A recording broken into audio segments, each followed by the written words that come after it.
नमस्कार, प्रणाम। मैं अंशु कुमार आप सभी का स्वागत करती हूँ हमारे आज के किसान महाचौपाल में, जो हम उज्जैन के बड़नगर में लगा रहे हैं। तो किसान ग्रीन टीवी के ज़रिए हम किसान चौपाल देश भर में लगाते हैं, जिसका मकसद है कि कैसे हम कृषि से जुड़ी हुई नई और आधुनिक तकनीक, आविष्कार, सरकारी योजनाएं और नए प्रोडक्ट के बारे में आपको जानकारी दे पाएँ। और ये कार्यक्रम हम जो कर रहे हैं वो ग्रीन टीवी इंडिया, आरडिया फाउंडेशन के सहयोग से, मध्य प्रदेश कृषि विभाग के सहयोग से, Dhanuka agritech limited, CNH industrial New Holland और एंड्रिस स्टील प्राइवेट लिमिटेड यानी स्टील इंडिया के सहयोग से हम ये कार्यक्रम कर रहे हैं। इसके अलावा बड़नगर कृषि विभाग से के सहयोग से, साथ में जो है वो यहाँ के जो जितने भी अधिकारी हैं उनके सहयोग से, उज्जैन कृषि विभाग के सहयोग से और खाचरोद कृषि विभाग के सहयोग से हम ये कार्यक्रम कर रहे हैं। तो इन तीनों ब्लॉक्स के किसान जो है वो यहाँ पे उपस्थित हैं। तो अभी मैं एक एक करके हमारे एक्सपर्ट को स्टेज पे बुला के वेलकम करना चाहती हूँ। तो हमारे बीच हैं श्री अंतर सिंह देवड़ा सर, जिला पंचायत अध्यक्ष प्रतिनिधि बड़नगर उज्जैन से। हमारे बीच श्री उमराव सिंह राठौर जी हैं, जनपद अध्यक्ष बड़नगर उज्जैन। सर आपका भी स्वागत है हमारे आज के ग्रीन टीवी किसान चौपाल में। श्री अभय टोंगिया जी, अध्यक्ष नगर पालिका बड़नगर उज्जैन। सर आपका भी स्वागत है इस कार्यक्रम में। हमारे बीच हैं श्री भूपेंद्र सिंह पांड्या जी, विधायक जी के बड़े भाई हैं, उन्नतशील प्रगतिशील किसान हैं बड़नगर से, आप लोगों के बीच से ही। सर आपका भी स्वागत है इस कार्यक्रम में। हमारे बीच डॉक्टर भूषण भिव्य सर हैं, scientist, senior scale agril structure and process engineering, ICAR directorate of onion and garlic research से। सर आपका भी स्वागत है इस कार्यक्रम में। हमारे बीच है mister Akhil Sharma sir, DGM Dhanuka agritech limited से। सर आपका भी स्वागत है हमारे इस कार्यक्रम में। मिस्टर अनिमेश वघाले सर हैं, state head Madhya Pradesh Andrews steel private limited से। सर आपका भी स्वागत है हमारे इस कार्यक्रम में। हमारे बीच है mister Ajay Kumbhakar sir, territory manager, CNH industrial New Holland से। सर आपका भी स्वागत है इस कार्यक्रम में। हमारे बीच है श्री गोपाल जी नागर जी, मैनेजर हैं गितराज मोटर्स बड़नगर उज्जैन से। सर आपका भी स्वागत है इस कार्यक्रम में।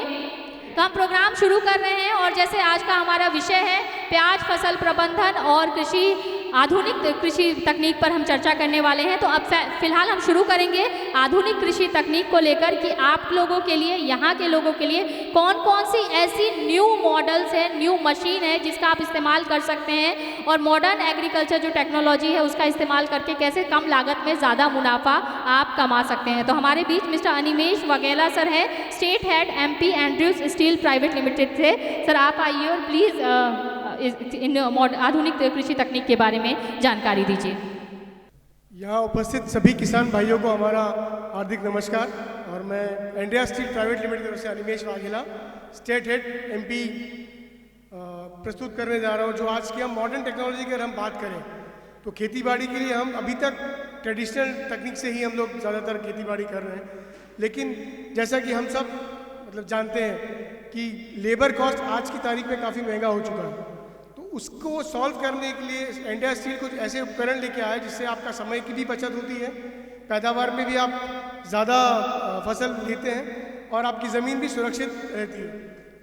तो आइए हम लोग जानते हैं पहले स्टील इंडिया के बारे में कि आखिर स्टील है क्या। Steel India basically German based MNC company है, जर्मनी की है और फैमिली ऑन बिजनेस है जिसके फाउंडर थे मिस्टर इंडिया स्टील। 1971 से हम लोग प्रोडक्शन में हैं और अलग अलग 95+ ईयर्स का हम लोग का एक्सपीरियंस है एग्रीकल्चर, फॉरेस्ट्री और लैंडस्केपिंग मटेरियल्स में। अगर हम वर्ल्ड वाइड बात करें तो 7 अलग अलग देशों में हम लोगों का प्रोडक्शन प्लांट है, स्टील का खुद का है। हम लोग आउटसोर्स कहीं से नहीं करते हैं, हमारा इंजन भी खुद का है और मशीनरी भी खुद की है। सर 5,000 करोड़ की कंपनी है। अगर मैं इंडियन रुपीज़ में बात करूं तो 160 देशों में हम लोग का प्रेजेंस है, अलग अलग कंट्रीज़ में। 120 हम लोगों के इम्पोर्टर्स हैं जो जर्मनी से इंपोर्ट करते हैं अलग अलग देशों में। स्टील इंडिया का प्लांट जो हमारा है वो पुणे में चाकंस में फेज़ 3 में स्थित है, MIDC फेज़ 3। 500 ऑल ओवर अगर हम इंडिया की बात करें तो 500 से ज़्यादा हम लोगों के रजिस्टर्ड ऑथराइज डीलर्स हैं जिनके थ्रू स्टील इंडिया सेल करता है प्रोडक्ट्स। और सिर्फ वो डीलर्स नहीं है, हम लोग सिर्फ मशीन सेल नहीं करते हैं, हम लोग किसानों को प्रॉपर सर्विसिंग भी देते हैं जिससे किसान को इधर उधर मार्केट में दूसरी जगह भटकना ना पड़े। जिससे एक ही जगह पे अगर आप जिस जगह से आप सामान परचेज कर रहे हैं उसी जगह से आपके सामान का सर्विसिंग भी हो, ताकि आपकी मशीन है वो लाइफ लॉन्ग काम करती रहे, प्रॉपर काम करती रहे। जैसा कि मैंने आपको बताया था, स्टील इंडिया के products forestry, plantation, garden landscaping, agriculture और क्लीनिंग, चारों सेगमेंट्स के लिए अलग अलग प्रोडक्ट्स हम लोगों के पास हैं, जो हम लोग खुद मैन्युफैक्चर करते हैं और ऑल ओवर इंडिया सप्लाई होता है सर। अगर मैं फॉरेस्ट्री और प्लांटेशन की बात करूं, जिसमें किसानी भी आता है, तो इसके लिए हम लोग अर्थ ऑगर है, जो कि प्लांटेशन के लिए खड्डे खोदने के लिए हम लोग जो मशीन बोलते हैं वो है। पावर स्प्रेयर्स है हम लोगों के पास, वाटर पंप है, ये 1.5 बाई 1.5 से लेके 4 बाई 4 तक के पंप साइज में आता है, हॉर्स पाइप साइज में। पावर वीडर है, जिसको हम लोग 12 महीने की मशीन बोल के प्रमोट करते हैं। जो काम एक ट्रैक्टर करता है वो सारा काम हमारा पावर वीडर करता है खेती बाड़ी के लिए। सिर्फ इम्प्लीमेंट्स की साइज़ छोटी होती है। 12 महीने की मशीन हम लोग बोल के सेल करते हैं। लीफ ब्लोअर हम लोग का आता है, चेन सॉ आता है। गार्डनिंग लैंडस्केपिंग में भी हम लोग काफ़ी ज़्यादा हम लोग की मशीनें आती हैं। चेन सॉ है, हेयर स्ट्रीमर है, जैसे आप देख रहे होंगे। इंदौर से अगर मैं यहाँ पे आता हूँ तो जो हाईवे बना हुआ है, हाईवे के बीच में कुछ प्लांटेशन भी आजकल गवर्नमेंट कर रही है, तो उनके लिए जो मेहंदी के पेड़ हैं उनको जो अगर हम शेप देते हैं, उसके लिए हम लोग हेयर स्ट्रीमर वगैरह भी यूज़ करते हैं। अर्थ ऑगर फॉरेस्ट्री के लिए भी आता है, लैंडस्केपिंग के लिए भी आता है और एग्रीकल्चर में भी आता है। ये हम लोगों का एग्रीकल्चर पोर्टफोलियो है, जो बेसिकली फार्मर्स के लिए होता है सर, जिसमें power weeder, power sprayer, brush cutter हम लोग यूज़ करते हैं। जैसे अभी हम लोग बाहर जब खड़े तो मेरे पास काफ़ी सारे किसान आकर पूछा था लोगों ने कि जो गाय भैंस के लिए जो चारा काटने हैं, आप ब्रश कटर से काफ़ी अच्छे से कटिंग कर सकते हैं। हम लोग की रेंज, नॉर्मल रेंज स्टार्ट होती है 13,000 से। आप सिंपल सा ब्रश कटर लेकर भी वो काम कर सकते हैं। मार्केट में चाइनीज़ ब्रश कटर्स भी उपलब्ध है, लेकिन चाइनीज़ ब्रश कटर्स में कोई गारंटी आती है ना कोई वारंटी आती है। स्टील इंडिया के हर प्रोडक्ट पे मिनिमम 6 महीने की वारंटी होती है, और जो स्पेयर पार्ट्स परचेज करते हैं स्टील इंडिया के ऑथराइज डीलर से, उनमें भी हम 6 महीने की वारंटी देते हैं किसानों को, ताकि आपको जेन्युइन स्पेयर पार्ट्स मिले और आपको जेन्युइन सर्विस मिले आपकी मशीनों की, जिससे कि आपकी मशीन लंबी चलती रहे और बिना किसी रुकावट के आपका काम चलता रहे। अभी आपके यहाँ जैसे हम लोग काफ़ी सारे किसानों ने कहा था कि हम लोग मिस्ट ब्लोअर हम लोग शो कर रहे थे। अभी तक हम लोग ट्रेडिशनल मशीन सिर्फ स्प्रे पंप से स्प्रे करते थे, जिससे कि आपकी दवाइयाँ भी आप लोगों को ज़्यादा लगती है, टाइम बहुत लगता है, और मतलब लेबर जो है लेबर कॉस्टिंग भी ज़्यादा आती है। आप मिस्ट ब्लोअर से उसी टाइम को आप आधा कर सकते हैं, आपकी लेबर कॉस्ट भी आधी हो सकती है। जितना काम वो 1 घंटे में करेगा आपका लेबर, वो काम आप आधे घंटे में कर सकते हैं मिस्ट ब्लोअर से, क्योंकि मिस्ट ब्लोअर आपकी वाटर ड्रॉपलेट्स को 0.005 mm में कन्वर्ट करके आपके पौधों को और प्लांट्स को प्रॉपर न्यूट्रिशन देगा, जिससे कि दवाई भी का जो यूटिलाइजेशन है वो भी प्रॉपर हो, और जितनी चाहिए दवाई उतनी ही पौधे को मिले। वो मिस्ट ब्लोअर का काम है। और आजकल हम लोग देख रहे हैं गवर्नमेंट भी हमारा क्लीन सैनिटाइजेशन पे ज़्यादा फोकस कर रही है, तो उसी के लिए हम लोगों ने पूरी क्लीनिंग रेंज दी है। जैसे वैक्यूम क्लीनर है और हाई प्रेशर क्लीनर्स हैं, जो कि लॉन वगैरह साफ़ करने के लिए, पोल्ट्री फार्म अगर हो हम लोग उसको क्लीनिंग के लिए भी ले सकते हैं। घर में साफ़ सफाई हो, गाड़ी धोने के लिए, ट्रैक्टर धोने के लिए भी काफ़ी अच्छी मशीन है। हमारे नॉर्मल मॉडल से लेके हम लोग के पास प्रोफेशनल मॉडल्स तक अवेलेबल है, जिससे कि आप घर का काम भी कर सकते हैं, और अगर कोई वॉशिंग सेंटर में यूज़ करना चाहे तो उनके लिए भी हम लोगों के पास रेंज है सर। क्लीनिंग और सैनिटेशन पर भी पूरा फोकस है कंपनी का। इसमें भी साल भर की वारंटी मिलती है और स्पेयर पार्ट्स भी 6 महीने की वारंटी मिलती है। अरे भैया काहे जगा दिया है? आराम से सपना देख रहा था। सपना पूरा करना है तो सोने से काम नहीं चलेगा।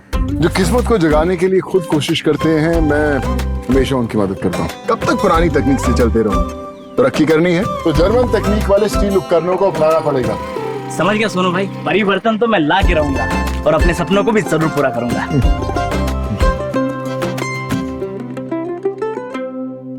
स्टील इंडिया के हर प्रोडक्ट्स पे हम लोग मिनिमम 6 महीने की वारंटी के साथ आप लोगों को प्रॉपर गाइडेंस प्रोवाइड करते हैं, क्योंकि स्टील की एक फिलोसॉफी जो स्टार्टिंग से चले आ रही है वो है, पहले हम लोग गाइड करते हैं किसान को कि आपको चाहिए क्या, आपकी ज़रूरत के हिसाब से आपको प्रोडक्ट बताते हैं, उसके बाद आपको चलाना सिखाते हैं, उसके बाद ही आपको मशीन डिलीवर होती है डीलर के पास। और हम लोग सिर्फ ऑथोराइज डीलर चैनल के थ्रू सेल्स करते हैं, अदर्स हम लोग कहीं भी अनऑथोराइज डीलर्स के थ्रू सेल नहीं करते हैं। तो अगर आपको भी कोई क्वेरी वगैरह हो तो हम लोगों का स्टॉल है, आप आके हम लोगों से मिल सकते हैं sir. Thank you so much. Sir, जो आपने बताया है उसी से रिलेटेड कोई सवाल? मैंने एक मशीन के बारे में कहा था जो हम 12 महीने की मशीन बोल के बेचते हैं। कोई बता सकते हैं कौन सी मशीन है वो? Power weeder. सही है, आज ऐसा स्टेज पे आ जाइए।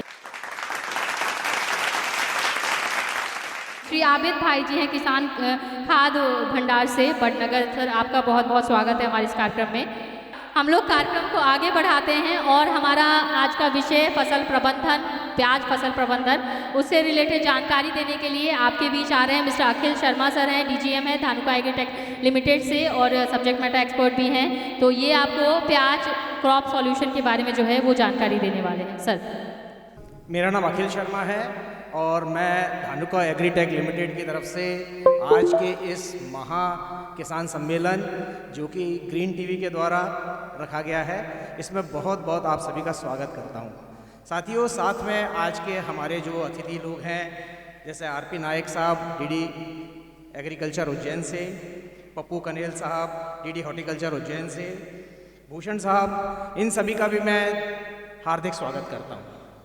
दोस्तों, जैसा कि अपन जानते हैं कि धानुका एग्रीटेक लिमिटेड एक भारतीय एग्रीकल्चर या पेस्टिसाइड कंपनी है जो कि हमारे देश के किसानों की ज़रूरत के हिसाब से और हमारे देश की प्रगति के हिसाब से अपने प्रोडक्ट्स या उत्पाद बनाती है और विभिन्न तरह की जो फसलें हैं उसकी सुरक्षा, उसके खाद्यान्न, उसके उत्पादन और आप लोगों का, हमारे किसानों का भी सर्वगुण उसका आगे बढ़ने का तरीका रहे, इस पे ज़्यादा ध्यान देती है। तो जैसा कि हमने पिछले 40 सालों के अंदर जो पाया है उसको एक छोटे रूप में बताता हूँ। जैसे कि पहले बात कर लेते हैं, आज का जो मुख्य विषय है प्याज की अगर बात करते हैं तो भारतवर्ष में हम 2 स्टेट या 2 राज्यों की बात ज़्यादा करते हैं। पहला है महाराष्ट्र, दूसरा है मध्य प्रदेश।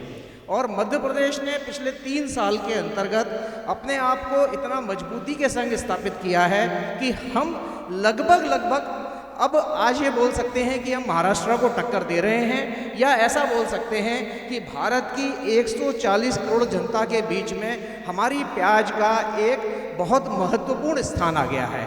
तो अगर प्याज की बात करें, विशेष रूप से मध्य प्रदेश की बात करें, तो हमारा उज्जैन जिला, और उज्जैन जिले के अंतर्गत भी बड़नगर एक बहुत बड़ा हमारा ऐसा तहसील है या ऐसी जगह है जहाँ पर कि हम, ये बहुत ज़बरदस्त बात है सर, धन्यवाद सर, ये हौसला अफजाई आप लोगों की मेहनत के लिए है, क्योंकि हमारे मध्य प्रदेश के किसान इतने जागरूक हैं, क्योंकि हम और हमारी टीम हम लगातार किसानों से जुड़े हुए हैं। हमारे डीलर नेटवर्क, कुछ हमारे डीलर के साथी आज यहाँ मौजूद भी हैं, हम सब लोग लगातार खेतों में जाते हैं और आप लोगों के बीच में आपकी फसलों के किस तरह से हम आपका बेहतर उत्पादन दे सकें, इसके लिए पुरजोर कोशिश करते हैं।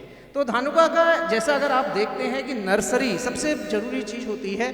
नर्सरी मतलब ऐसी व्यवस्था जब प्याज की खुद की क्षमताएं बहुत कम होती हैं और उस दौरान अगर प्याज को बचाना है तो क्या करना चाहिए। तो सबसे ज़रूरी चीज़ उस टाइम जो नर्सरी में जब प्याज होती है तो 3-4 तरह की बीमारियां उसके अंतर्गत आने की संभावनाएं रहती हैं। सबसे ज़्यादा डैम्पिंग ऑफ, दूसरा अर्ली ब्लाइट, तीसरा डाईबैक और चौथा एंथ्रोनोज। ये ऐसी 4 बीमारियां हैं जो कि मुख्यतः जब प्याज आपकी नर्सरी में रहता है तो उस टाइम ये बीमारियां आने की संभावनाएं बनती हैं। तो इन सारी संभावनाओं को देखते हुए हमको क्या करना चाहिए?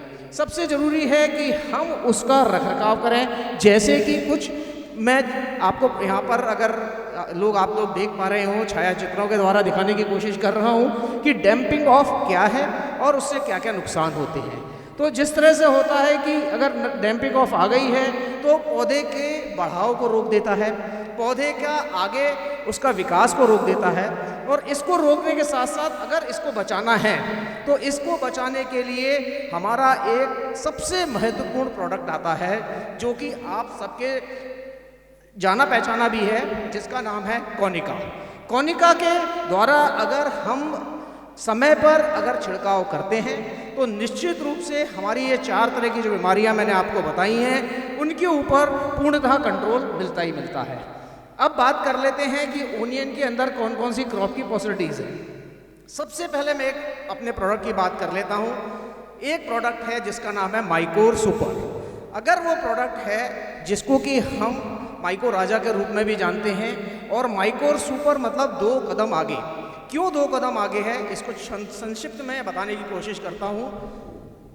कोई भी माइको राजा 2 तरह का होता है, एक एंडो माइको राजा और एक्टो माइको राजा।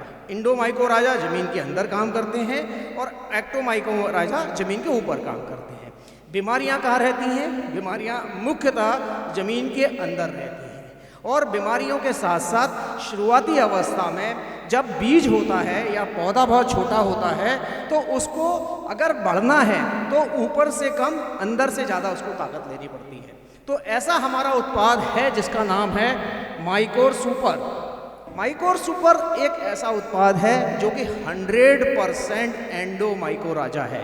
इस पूरे जितने भी एंडो माइको राजा आते हैं उसमें सिर्फ धानुका एग्रीटेक लिमिटेड का जो एंडो माइको राजा है वो है 100%। अगर बात करें तो माइकोर सुपर 100% माइको राजा है।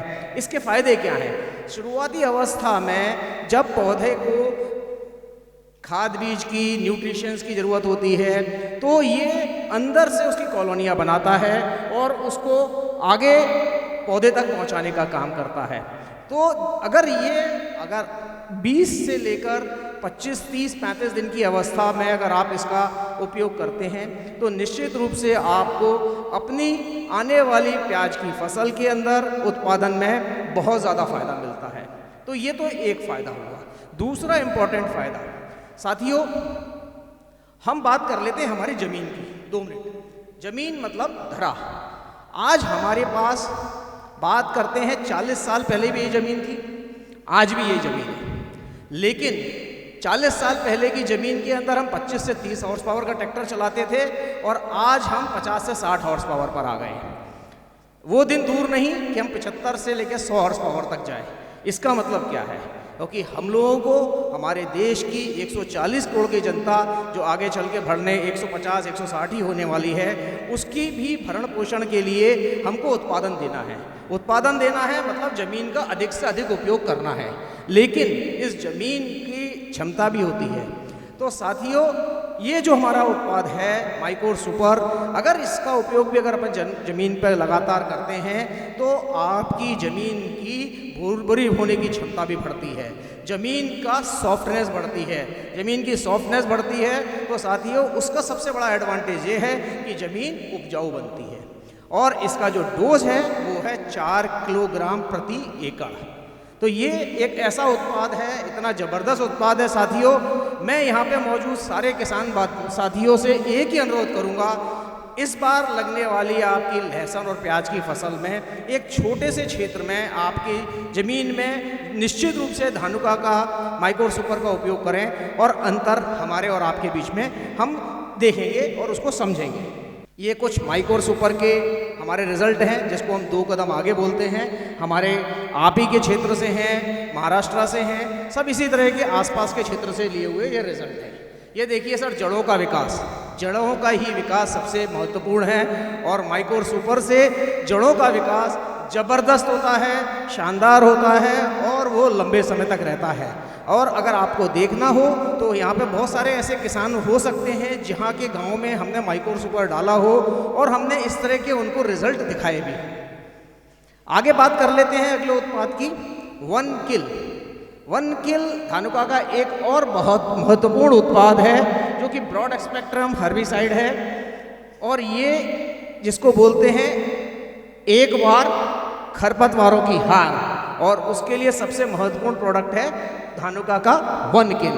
प्याज की फसल में अगर अपन बात करते हैं सकरी पत्ती या चौड़ी पत्ती के लिए, तो उसके लिए जो कि एक कहते ना, पहले हम अगर इस्तेमाल करते थे तो 2 या 3 अलग अलग उत्पाद मिला के करते थे, प्रोडक्ट मिला के करते थे।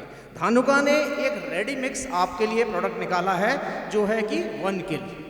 ये वन किल से जो मेजर वीड जो कंट्रोल होते हैं, जिसको बोल सकते हैं ब्रॉड लीफ है, ये कौन कौन से होते हैं उसके कुछ मैंने आपको एग्जाम्पल दिखा रहा हूँ। साथ ही साथ जो कि नैरो लीव हैं या सकरी पत्ती वाले हैं उनको कौन कौन से कंट्रोल करता है उनके फोटोग्राफ आपके संग शेयर कर रहा हूँ। कुछ ऐसे वीड्स या ऐसे खरपतवार जिनको ये कंट्रोल करता है, जिनको सप्रेस करता है, उनके भी आपके संग में कुछ फोटोग्राफ शेयर कर रहा हूँ। साथियों, ये धानुका का वन किल पिछले 3 सालों से हम लोग प्याज के अंदर आपके क्षेत्र में, उज्जैन के क्षेत्र में, रतलाम के क्षेत्र में जितने भी किसान बंधुओं ने इसका इस्तेमाल किया है, उन लोगों ने इसकी गुणवत्ता को पाया है और उन्होंने पाया है कि ये इसके रिजल्ट बहुत अच्छे हैं। अगर इसकी टाइम ऑफ एप्लीकेशन की बात की जाए और इसकी क्वांटिटी की बात की जाए तो 400 ml प्रति एकड़ का 100 लीटर पानी के अंदर इसका डोज लेके चलना पड़ता है। और इसको टाइम ऑफ एप्लीकेशंस दे सकते हैं जब आपका खरपतवार 2 से 3 पत्ती की अवस्था में हो या 15 से 20 दिन का आपका प्याज हो गया हो, तो आप इसका इस्तेमाल कर सकते हैं। ये वन किल के कुछ रिजल्ट आपके संग शेयर कर रहा हूँ साथियों। आप देखेंगे कि आपकी प्याज की फसल में अगर आप वन किल को लेके जाते हैं तो आपको खरपतवारों के ऊपर एक बहुत ही अच्छा नियंत्रण मिलता है। आप एक चीज़ की सुनिश्चित कर लें कि जब आप किसी भी हर्बिसाइड या पेस्टिसाइड का उपयोग करें तो पर्याप्त मात्रा में नमी होना आवश्यक है। अदरवाइज कोई भी किसी भी तरह का रासायनिक खाद या रासायनिक दवाई आपका इस पर असर उतना नहीं कर पाती है। ये देख लीजिए कुछ वन किल के रिजल्ट मैं आपके साथ दिखा रहा हूँ। आपकी तरफ से बैठेंगे तो उल्टे हाथ की तरफ जो है वो किसान की प्रैक्टिस के द्वारा है और सीधे हाथ की तरफ देखेंगे तो आपको धानुका का वन किल के रिजल्ट आपको निश्चित रूप से सामने दिखाई देंगे। प्रिकॉशन या सावधानियां क्या क्या रखनी चाहिए, फ्लैट नोज़ल का इस्तेमाल करना बहुत ज़रूरी है।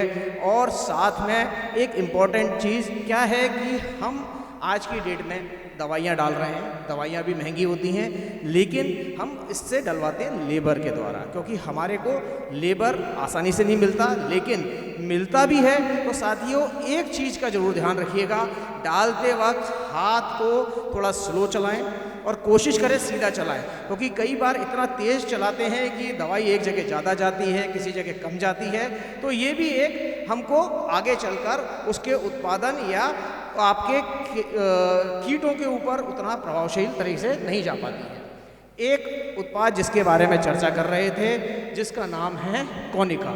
कोनिका धानुका का एक ऐसा उत्पाद है जो कि 2 चीज़ों से बना है, जिसके अंदर जीवाणुनाशक भी है और फफूंदीनाशक भी है, और एकमात्र ऐसा उत्पाद है जो कि इन दोनों चीज़ों के कॉम्बिनेशन से बना है। प्रैक्टिकली देखा जाए ये 2 ऐसे मॉलिक्यूल केमिकल हैं जो अलग अलग रहते हैं, जिनको एक साथ लाना संभव नहीं है। लेकिन आजकल की मॉडर्न टेक्नोलॉजी के द्वारा हमने इसको अपने खुद के प्लांट्स के अंदर, क्योंकि धानुका का खुद का एक मॉडर्न टेक्नोलॉजी का दहेज या गुजरात के अंदर प्लांट है जो कि वर्ल्ड क्लास है, मतलब जिसके अंदर हर चीज़ ऑटोमेटिक होती है, उसके अंदर ये इस तरह का हमने रेडी मिक्स कॉम्बिनेशन आप लोगों के लिए तैयार किया है। कोनिका 2 चीज़ें एक साथ है, बैक्टीसाइड भी है, फंगीसाइड भी है, जीवाणुनाशक भी है और फफूंदीनाशक भी है। ये इसकी सबसे बड़ी बात जापानीज टेक्नोलॉजी से बना है। निसान केमिकल वर्ल्ड की सबसे बड़ी कंपनियों में से एक है जो कि रिसर्च पे काम करती है। रिसर्च मतलब एक प्रोडक्ट की रिसर्च के ऊपर लगभग 2000 करोड़ का खर्चा आता है। तो धानुका ने ये जो प्रोडक्ट है जापानीज़ कंपनी निशान के कोलैबोरेशन के साथ बनाया है, तो निश्चित रूप से वर्ल्ड की सर्वोत्तम टेक्नोलॉजी का है। ब्रॉड स्पेक्ट्रम है, मतलब ये काफ़ी पौधे पे डालने के बाद बहुत तेज़ी से फैलता है और साथ ही साथ रेडी मिक्स में भी है। ये इसके आप देखेंगे कि पर्पल ब्लॉच के ऊपर भी इसका अच्छा कंट्रोल है, टिप लाइट के भी ऊपर कंट्रोल है, क्योंकि ये 2 ऐसी बीमारियां हैं कि आपकी फसल को तबाह करती है, बर्बाद करती है, उसकी ग्रोथ को रोकती है। तो कोनिका का उपयोग अगर आप समय पर करते हैं तो आपको ये फ़ायदे मिलेंगे। मेरे एक साथी, उन्होंने खेत पे जाके जब इसके रिजल्ट देखे, उनका एक्साइटमेंट के रूप में आपको एक छायाचित्र में दिखा रहा हूँ कि ये देखिए, ये महाराष्ट्र के हमारे साथी हैं। वो जब खेत में गए तो उन्होंने जब कोनिका के रिजल्ट देखे कि कितने ज़बरदस्त कोनिका को डालने से प्याज के ऊपर रिजल्ट आ रहे हैं, तो उन्होंने एक इस चीज़ के अंदर बताया। इसको कोनिका का यूज़ प्याज पे कब करना है? एक, आपको 15 से 25 दिन के ऊपर, दूसरा उसके 15 दिन के बाद। ये आप अगर इसका इस्तेमाल करते हैं, ये लगातार 2 बार भी इस्तेमाल करते हैं तो भी किसी तरह की परेशानी साथियों नहीं आती है। ये कोनिका के कुछ रिजल्ट्स हैं जो मैं आपके संग शेयर कर रहा हूँ। इसमें से कई रिजल्ट हो सकता है कि अपने उज्जैन जिले के ही हों या महाराष्ट्र के नासिक की हों। ये 2 जगह से ही हमारे पास ज़्यादा हम लोग टेस्टिमोनियल या हम उसके अंदर फील्ड रिजल्ट लेते हैं। ये देखेंगे तो ये देखिए कोनिका के फ़ायदे, कोनिका के रिजल्ट आपके सामने मैं यहाँ रख रहा हूँ। क्योंकि साथियों समय कम है, इसलिए अपन चीज़ों को तेज़ी के संग आगे चल रहे हैं। अगर किसी किसान को ज़्यादा जानकारी लेनी हो तो धानुका का स्टॉल यहाँ पे लगा हुआ है। जैसे एंटर करते हैं, मेरी पूरी टीम वहाँ मौजूद है। आप उनके संग बातचीत कर सकते हैं, उनसे समझ सकते हैं। आगे अगर आपको ऐसा लगता है कि आपको आपके खेत के हिसाब से कोई बात करनी है, खेत को बुला के बात करनी है, तो आप अपना एड्रेस एक्सचेंज कर सकते हैं, दे सकते हैं। हमारी टीम आपके गाँव में, आपके खेत पे जाके आपकी फसल को देखकर भी आपको सही सलाह दे सकती है। क्योंकि हमारी और हमारी टीम का काम आपको सलाह देना और देश की तरक्की को या देश के उत्पादन को बढ़ाना है। एक और उत्पाद की बात कर लेते हैं, लस्टर। मैं इसके लिए अपने एक साथी को बुलाना चाहूँगा, है ना, महेंद्र, आप आइए थोड़ा सा लस्टर के बारे में फटाफट किसानों को, क्योंकि मैं अपनी नई टीम को भी आगे लेना जाना चाहता हूँ। तो महेंद्र मेरे साथ में है जो कि इस क्षेत्र को देखते हैं। मैं उनसे अनुरोध करूँगा कि वो आगे इसके बारे में बताएँ। Thank you very much sir. और जैसा कि अभी हम 2 या 3 प्रोडक्ट के बारे में चर्चा करते हुए लस्टर के ऊपर बात कर रहे हैं, तो लस्टर एक तरह से देखा जाए तो एक फंगीसाइड है और इसके जो काम है वो प्याज के अंदर हमने देखा है पिछले 2-3 सालों में बड़नगर में काफ़ी किसान इससे संतुष्ट हुए हैं, क्योंकि इसका छिड़काव जो है, अभी हम प्याज और लहसुन दोनों में अगर देखें तो 2 बार आप इसका छिड़काव कर सकते हैं। लस्टर के टेक्निकल पे अगर मैं जाऊं, अगर मान लो तो इसमें 2 टेक्निकल का मिक्सअप है, 2 टेक्निकल का मिक्सअप है इसमें, फ्यूजिलाजोल और कार्बेंडिज्म। तो 2 अलग अलग केमिस्ट्री और दोनों एक कॉन्टेक्ट पे काम करती है और एक सिस्टमेटिक पे काम करती है। तो जब 2 अलग अलग तरीके से पौधे के ऊपर फंगीसाइड का काम होगा तो पौधे के ऊपर बहुत कुछ बदलाव देखने को मिलेगा आपको। इसका जो डोज है प्याज और लहसुन दोनों के ऊपर हम 200 ml प्रति एकड़ के हिसाब से इसका छिड़काव करें। और इसका जो अवधि है, अवधि की अगर हम बात करें तो 35 से 40 दिन के ऊपर हम पहला स्प्रे इसका जरूर लें। दूसरा स्प्रे अगर हम बात करें तो 75 से 90 दिन की अवस्था में हम दूसरा स्प्रे इसका ले सकते हैं, जब प्याज और लहसुन की बॉल बनना चालू होती है, छोटे छोटे गिठान बनना चालू होती है। जैसे अभी ऊटी की लहसुन हम देख रहे हैं कि वो बॉल बनने वाली है, उसमें आप इसका छिड़काव करके इसका रिजल्ट देख सकते हैं जिन्होंने उपयोग नहीं किया हुआ है। इस प्रांगण में बैठे हुए हम मेरे लगभग बहुत सारे ऐसे किसान होंगे जिन्होंने लस्टर का छिड़काव किया है और वो बहुत संतुष्ट भी हैं इससे। तो मेरी रिक्वेस्ट है आपसे कि आप भी इसका छिड़काव पहली अवस्था में करके देखेंगे तो आपको बहुत कुछ बदलाव देखने को मिलेगा। ये लस्टर के कुछ परिणाम हैं हम जो देख रहे हैं, उपचारित और अनुपचारित दोनों में, कलर से लेकर के उसके गांठ के कलर तक आप देखेंगे बहुत कुछ पौधे में विकसितपन दिखेगा आपको। तो ये लस्टर का छिड़काव आप जरूर करिए और ये बड़नगर मार्केट में वो उपलब्ध है और जहाँ से भी आप बिलोंग करते हैं उस मार्केट में आपको जरूर मिलेगा। धन्यवाद। साथियों एक और सरल सवाल, माइकोर सुपर के बारे में मैंने बात करी थी। माइकोर सुपर का डोज कितना है प्याज के ऊपर? 4 किलो एकड़। सर आ जाइए, स्टेज पे आ जाइए, स्टेज पे।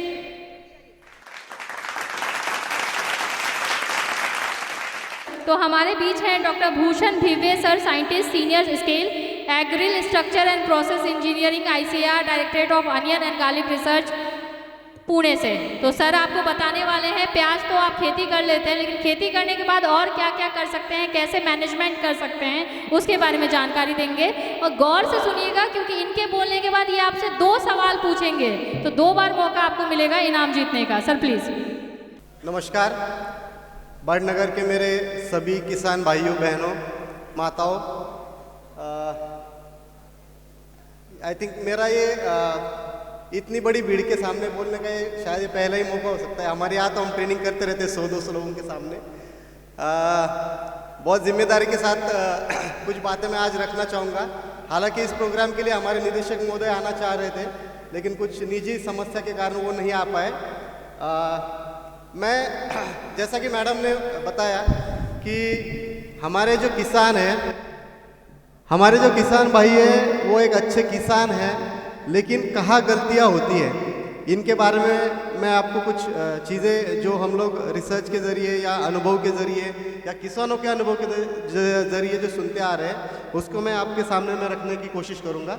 एक चीज़ मुझे ये कहनी है कि आजकल प्याज को जो है ना एक व्यावसायिक खेती की तरह देखा जा रहा है। मतलब हम कहते थे कि गन्ना है या कपास है, इसको हम एक व्यावसायिक मतलब एक कमर्शियल खेती की तरह हम देख रहे थे, लेकिन महाराष्ट्र राज्य है या मध्य प्रदेश राज्य है, कर्नाटक, गुजरात, ये राज्य दिखा दे रहे हैं कि हमें प्याज को भी एक कमर्शियल खेती की तरह मतलब एक व्यावसायिक खेती की तरह देखने की ज़रूरत है। और दूसरी एक चीज़ मैं इस स्लाइड के जरिए बताना चाहता हूँ कि भारत का जो प्याज है, भारत के प्याज को बाहर डिमांड इसलिए कि भारत के प्याज की जो तीखापन है, जो पंजेंसी है, ये इतनी पॉपुलर है, इसके कारण हमारे प्याज को बहुत ज़्यादा डिमांड है। इसलिए एक्सपोर्ट मार्केट में ज़्यादातर हमारे प्याज की डिमांड हमारे भारत के प्याज की ज़्यादातर डिमांड आती रहती है। भारत में लगभग 19 लाख हेक्टेयर में 311 लाख टन प्याज का उत्पादन हो रहा है। उसमें से लगभग 40-42 टन जो उत्पाद हो रहा है वो अकेले महाराष्ट्र में हो रहा है। उसके बाद जो राज्य है उसका नंबर आता है मध्य प्रदेश में। मध्य प्रदेश राज्य जो आपका राज्य है, इसमें ये प्रोडक्शन होता रहता है। इन बातों को, ये आंकड़ों को हमें थोड़ा देखना चाहिए। हम कभी कभी कहते हैं इससे क्या होगा, ये आंकड़े आपको क्या जानकारी देती है कि हम किस क्षेत्र में हम आगे हैं, हमें और आगे कहाँ बढ़ना है। इन सब चीज़ों को हमें समझने की ज़रूरत है कि हमारी स्ट्रेंथ क्या है, हमारी वीकनेस क्या है और हमें आगे क्या करना चाहिए। इसलिए मैं इन आंकड़ों को आपके सामने रख रहा हूँ। एक दो तीन चीज़ें और भी मैं कहना चाहूँगा कि भारत ने पिछले 20 सालों में जो प्याज का एरिया है वो लगभग 3 गुना हमारा बढ़ चुका है। हमारा प्रोडक्शन 4 से 5 गुना बढ़ चुका है और हमारे प्रोडक्टिविटी मतलब पर हेक्टर जो उत्पाद है वो भी हमारा बढ़ चुका है। तो हम लोग कुछ मायनों में बढ़ते जा रहे हैं। जैसा कि मैं आपको बता रहा था कि जो मुख्य राज्य है, ये मुख्य 5 राज्यों का मैं आंकड़ा यहाँ दे रहा हूँ, उसमें से महाराष्ट्र और मध्य प्रदेश, यह 2 राज्य बहुत ही अग्रसर है, मतलब आगे है। प्याज की जो खेती हो रही है इसमें हम लोग बहुत आगे हैं। लेकिन अगर मैं प्रसंस्करण की या प्रोसेसिंग की बात करूं तो आप बता सकते हैं कि कौन सा राज्य आगे है? प्याज का जो प्रसंस्करण होता है, प्रोसेसिंग होती है, उसमें कौन सा राज्य आगे है? प्रोसेसिंग की बात कर रहा हूं मैं। गुजरात राज्य 4-5वें नंबर पे होने के बाद भी सबसे ज़्यादा प्रोसेसिंग के प्लांट जो लगे हुए हैं गुजरात में, भावनगर, महुआ एरिया में 100-150 प्लांट लगे हुए हैं। और ये हमें सोचने की बात है। इसलिए मैं आपको कह रहा था कि आंकड़ों को देखना पड़ेगा हमें कि हम कुछ जगह पे आगे हैं और आगे क्या कर सकते हैं, इस पे हम क्यों नहीं सोच रहे हैं। हम, मैडम ने भी बताया कि हमारा किसान बहुत अच्छा है, लेकिन क्या वो बिजनेसमैन है? क्या यहाँ इंडस्ट्री के लोग आए हुए अपने अपने प्रोडक्ट को कितना अच्छे तरीके से रिप्रेजेंट कर रहे हैं, वो अपने प्रोडक्ट को कैसे दिखा रहे हैं? क्या हम दिखा रहे हैं क्या? इस बात को हमें देखना है। इसलिए मैं इस बात को दिखाने के लिए आंकड़े आपके सामने रख रहा हूँ। और ये मैं इसलिए बताना चाह रहा हूँ कि हम लोग महाराष्ट्र हो या मध्य प्रदेश हो, हम लोग प्याज के उत्पाद में आगे होने के बावजूद भी हम प्रसंस्करण या प्रोसेसिंग में हम आगे नहीं है। ठीक है, प्याज के जो भाव बढ़ते हैं उस पर मैं नहीं जाना चाहूँगा। हाँ, जो पोस्ट हार्वेस्ट मतलब प्याज के कटाई उपरांत जो प्रबंधन है, जो मैनेजमेंट है, उसमें जो दिक्कतें आती हैं उसके कुछ कारण है कि कुछ हम क्या करते हैं कि प्याज की खेती में बहुत खर्चा करते हैं, स्प्रेइंग वगैरह, मैकेनाइजेशन में, यांत्रिकीकरण में बहुत खर्चा करते हैं। क्या हम बीज सिलेक्शन में उतना खर्चा करते हैं क्या? हम क्या सोचते हैं, साइड वाले ने जो लिया, बगल वाले किसान ने जो बीज लिया, हम बिना सोचे समझे उस बीज को हम ले लेते हैं। ये होता है, बहुत बार होता है, मेरे घर में होता है, या आपके साथ भी होता होगा। साइड वाले ने 1 स्प्रे कर दिया, मैं 2 करूँगा, साइड वाले ने 1 बोरी डाल दी, मैं 2 डाल दूँगा। होता है कि नहीं? बहुत लोगों के साथ होता है। या दूसरा एक होता है, हम कृषि सुविधा केंद्र में चले जाते हैं, वहाँ पे पूछते हैं कि भाई बताओ कौन सा बीज लेना है, वो जो ठोक देता है हम लेते हैं ना। तो हम एक वो महाराष्ट्र में या हर जगह एक कहावत है कि जो बीज हम बोते हैं उसी का हमें जो फल मिलता है ना, तो बीज क्यों अच्छा नहीं होना चाहिए? इसके बारे में हम क्यों सोचते नहीं कि हाँ यार बीज में थोड़ा खर्चा हो जाए, चलो मेरे 500 रुपये एक्स्ट्रा लग जाए। बीज में जो अच्छा बीज होना चाहिए, ये बहुत ज़रूरी चीज़ है। और ये आपके उत्पाद में ही नहीं, आपके जो पोस्ट हार्वेस्ट प्रोसेसिंग है या भंडारण है उसमें भी बहुत बड़ी दिक्कत करता है। मैं आगे बताता जाऊंगा। ये कुछ मुद्दे हैं जो कुछ प्रमुख किस्में हैं। लाल प्याज है, सफ़ेद प्याज है, पीला प्याज है भारत में। उसकी जो कुछ प्रमुख किस्में हैं, वैसे तो बहुत बड़ी लिस्ट है लेकिन उसमें से मैंने कुछ गिनी चुनी रखी है। उसमें से जो भीमा करके जो किस्में हैं प्याज की, वो हमारे संस्थान है। मैं जिस संस्थान से आया हूँ, प्याज एवं लहसुन अनुसंधान निदेशालय पुणे, वहाँ हमने ये विकसित की गई है। कुछ खरीफ की किस्में हैं, कुछ लेट खरीफ की है, कुछ रब्बी की है। उसके बारे में मैं आगे बताता जाऊँगा। हालांकि मैं इस क्षेत्र का मतलब किस्म कौन सी लेनी चाहिए इसमें मैं एक्सपर्ट नहीं हूँ। मैं पोस्ट हार्वेस्ट पे काम करता हूँ, मैकेनाइजेशन पे काम करता हूँ, फिर भी मैं देने की जानकारी देने की कोशिश करूँगा। ये जो किस्में बताई जा रही थी, भीमा सुपर, डार्क रेड, उसमें से KH मतलब खरीफ, LK मतलब लेट खरीफ और RB मतलब रब्बी। जैसे आपको खरीफ की किस्म मतलब जो बरसात में जो हम प्याज लेते हैं उसके लिए चाहिए तो हम भीमा सिंपल को रिकमेंड करते हैं, भीमा डार्क रेड को हम रिकमेंड करते हैं। या रब्बी में जैसे अभी जो लग रहा है वो है भीमा शक्ति है, भीमा लाइट रेड है, भीमा किरण है। ऐसी आपको जो प्याज की किस्म जो आपको जो जाति आपको लेनी है वो उस सीजन में उपयुक्त है या नहीं, वो आपको देखना है। क्या उसका भंडारण उचित होगा या नहीं, उस बात को आपने पूछना है। कितने महीने होगा, अगर वो बंदा कहता है 3 महीने होगा तो 3 महीने से ज़्यादा स्टोरेज नहीं करना है। जो कंपनी बताती है कि हमें भंडारण, जैसे मैं बताऊँ भीमा, हमारी यहाँ की भीमा शक्ति है 4 या 5 महीने आराम से रहती है, आराम से महाराष्ट्र, मध्य प्रदेश, कर्नाटक रीजन में आराम से रह लेती है। और दूसरी है लाइट रेड, वो भी अच्छी है लेकिन उसका थोड़ा सा 10-15 दिन हम उसको पहले निकाल दें। लेकिन मैं जिद कर बैठूँ कि नहीं मैं तो इसको 6 महीने रखूँगा, तो आपको वो उसका फ़ायदा होगा। मैं खुद आपके नरसिंहपुर एरिया में मैं 5-6 महीने कंपनी का स्टोरेज स्टडी का किया हुआ है, एक बहुत बड़ी कंपनी, नाम नहीं लेना चाहूँगा। मैंने 5-6 महीने वहाँ पे स्टोरेज का काम किया है। जब मैं इस संस्थान में काम के लिए आया, मतलब मेरा जब मैं पहले सीफेट करके लुधियाना में इंस्टीट्यूट था, उसके बाद मैं पंजाब से मैं महाराष्ट्र आया और वहाँ पे आते ही मेरा पहला प्रोजेक्ट वो था। मैं हर महीने नरसिंहपुर आता था, हर महीने वहाँ के वो रीडिंग्स लेता था, मैं कितना नुकसान हो रहा है, क्या हो रहा है। आपको झूठ लगेगा कि बंदा बिना सोचे समझे 5-5, 6-6 महीने वो प्याज का भंडारण करने की कोशिश कर रहा था। 70-80 टन का प्याज सड़ गया था मेरे सामने, और ये सच बात है। और ये केवल होता है कि अज्ञानता, मैं जिद कर बैठूं कि नहीं मुझे इतना स्टोरेज करना है, ऐसा नहीं होता है। शेयर मार्केट में भी हम सोचते हैं ना कि यार हाँ ये स्टॉक निकाल देना है, ये हमने सोचना है कि मैंने किस स्टॉक को कब तक रखना है, किस स्टॉक को कब निकालना है, कौन से स्टॉक को कितने देर तक भंडारण करना है, इन बातों का हमने ध्यान देना है। इसके लिए कौन सी ली है हमने, कौन सी जाति ली है, कौन सा कल्टीवार लिया है, उसको हमने ध्यान में रखना चाहिए। ठीक है, अब मान लीजिए कि हमने अच्छा प्याज, अच्छा उत्पादन आ गया, कटाई हो गई। कटाई के बाद सबसे पहली चीज़ होती है क्यूरिंग। क्यूरिंग मतलब क्या होता है, प्याज को हम सुखाते हैं, हम बांध के ऊपर ऐसे जो नहर साइड में उखाड़ के रखते हैं ना, उसको साइंटिफिक भाषा में कहते हैं क्यूरिंग। 2 प्रकार की क्यूरिंग होती है, फील्ड क्यूरिंग होती है, क्या होती है शेड क्यूरिंग। फील्ड क्यूरिंग मतलब जो आप खेत में उसको सुखाते हैं। आपको अगर प्याज का भंडारण करना है तो आपका प्याज अच्छी तरीके से सूखा होना चाहिए। दूसरी एक बात मैं थोड़ा मिस कर गया है, जब आप पत्ती काटते हो, जो प्याज के ऊपर की पत्ती होती है उसको जब आप काटते हो तो उसको 1-1.5 इंच की डंडी रखनी है, 1-1.5 इंच का रखना है और उसको फिर काटना है, एकदम जड़ से नहीं काटना है। वो डंठल कुछ दिन के बाद सूख जाता है और वो प्याज हर जगह से बंद है, केवल एक जगह से ओपन है, ऊपर की जगह से। जो गर्दन होती है ना उसकी प्याज की, वो गर्दन सूखी होनी चाहिए, सूखनी चाहिए। अगर वो सूखती है तो हम कहते हैं कि प्याज अच्छे तरीके से बंद हो गया, तो प्याज का भंडारण क्षमता बढ़ती है। तो उसके बाद आती है क्यूरिंग। क्यूरिंग की मैं जो बात करता, फील्ड क्यूरिंग करनी है, 3-4 या 5 दिन करते हैं अगर अच्छी धूप रहे। उसके बाद होती है शेड क्यूरिंग। शेड मतलब छाँव में प्याज की पत्ती काटने के बाद रखी जाती है, जैसे इस तरीके से मैं दिखा रहा हूँ। ये है पहला जो फोटो है उधर का, फील्ड क्यूरिंग है यहाँ की, दूसरा है शेड क्यूरिंग। जब अगर आपको भंडारण करना है तो ये 2 प्रोसेस से आपको जाना है, ये ध्यान में रखना है। साइड वाले ने भर दिया तो मैं भी भर दूंगा, नहीं, आपका प्याज सूखा होना चाहिए। जब आप ऊपर से ऐसा ढेर करते हो नीचे, तो ऐसे उसकी एक मेटेलिक साउंड आना चाहिए, जैसे कुछ बर्तन में से टकराता है ना, उस तरीके से हल्की सी मेटेलिक साउंड आती है, वो स्टेज होती है क्यूरिंग की।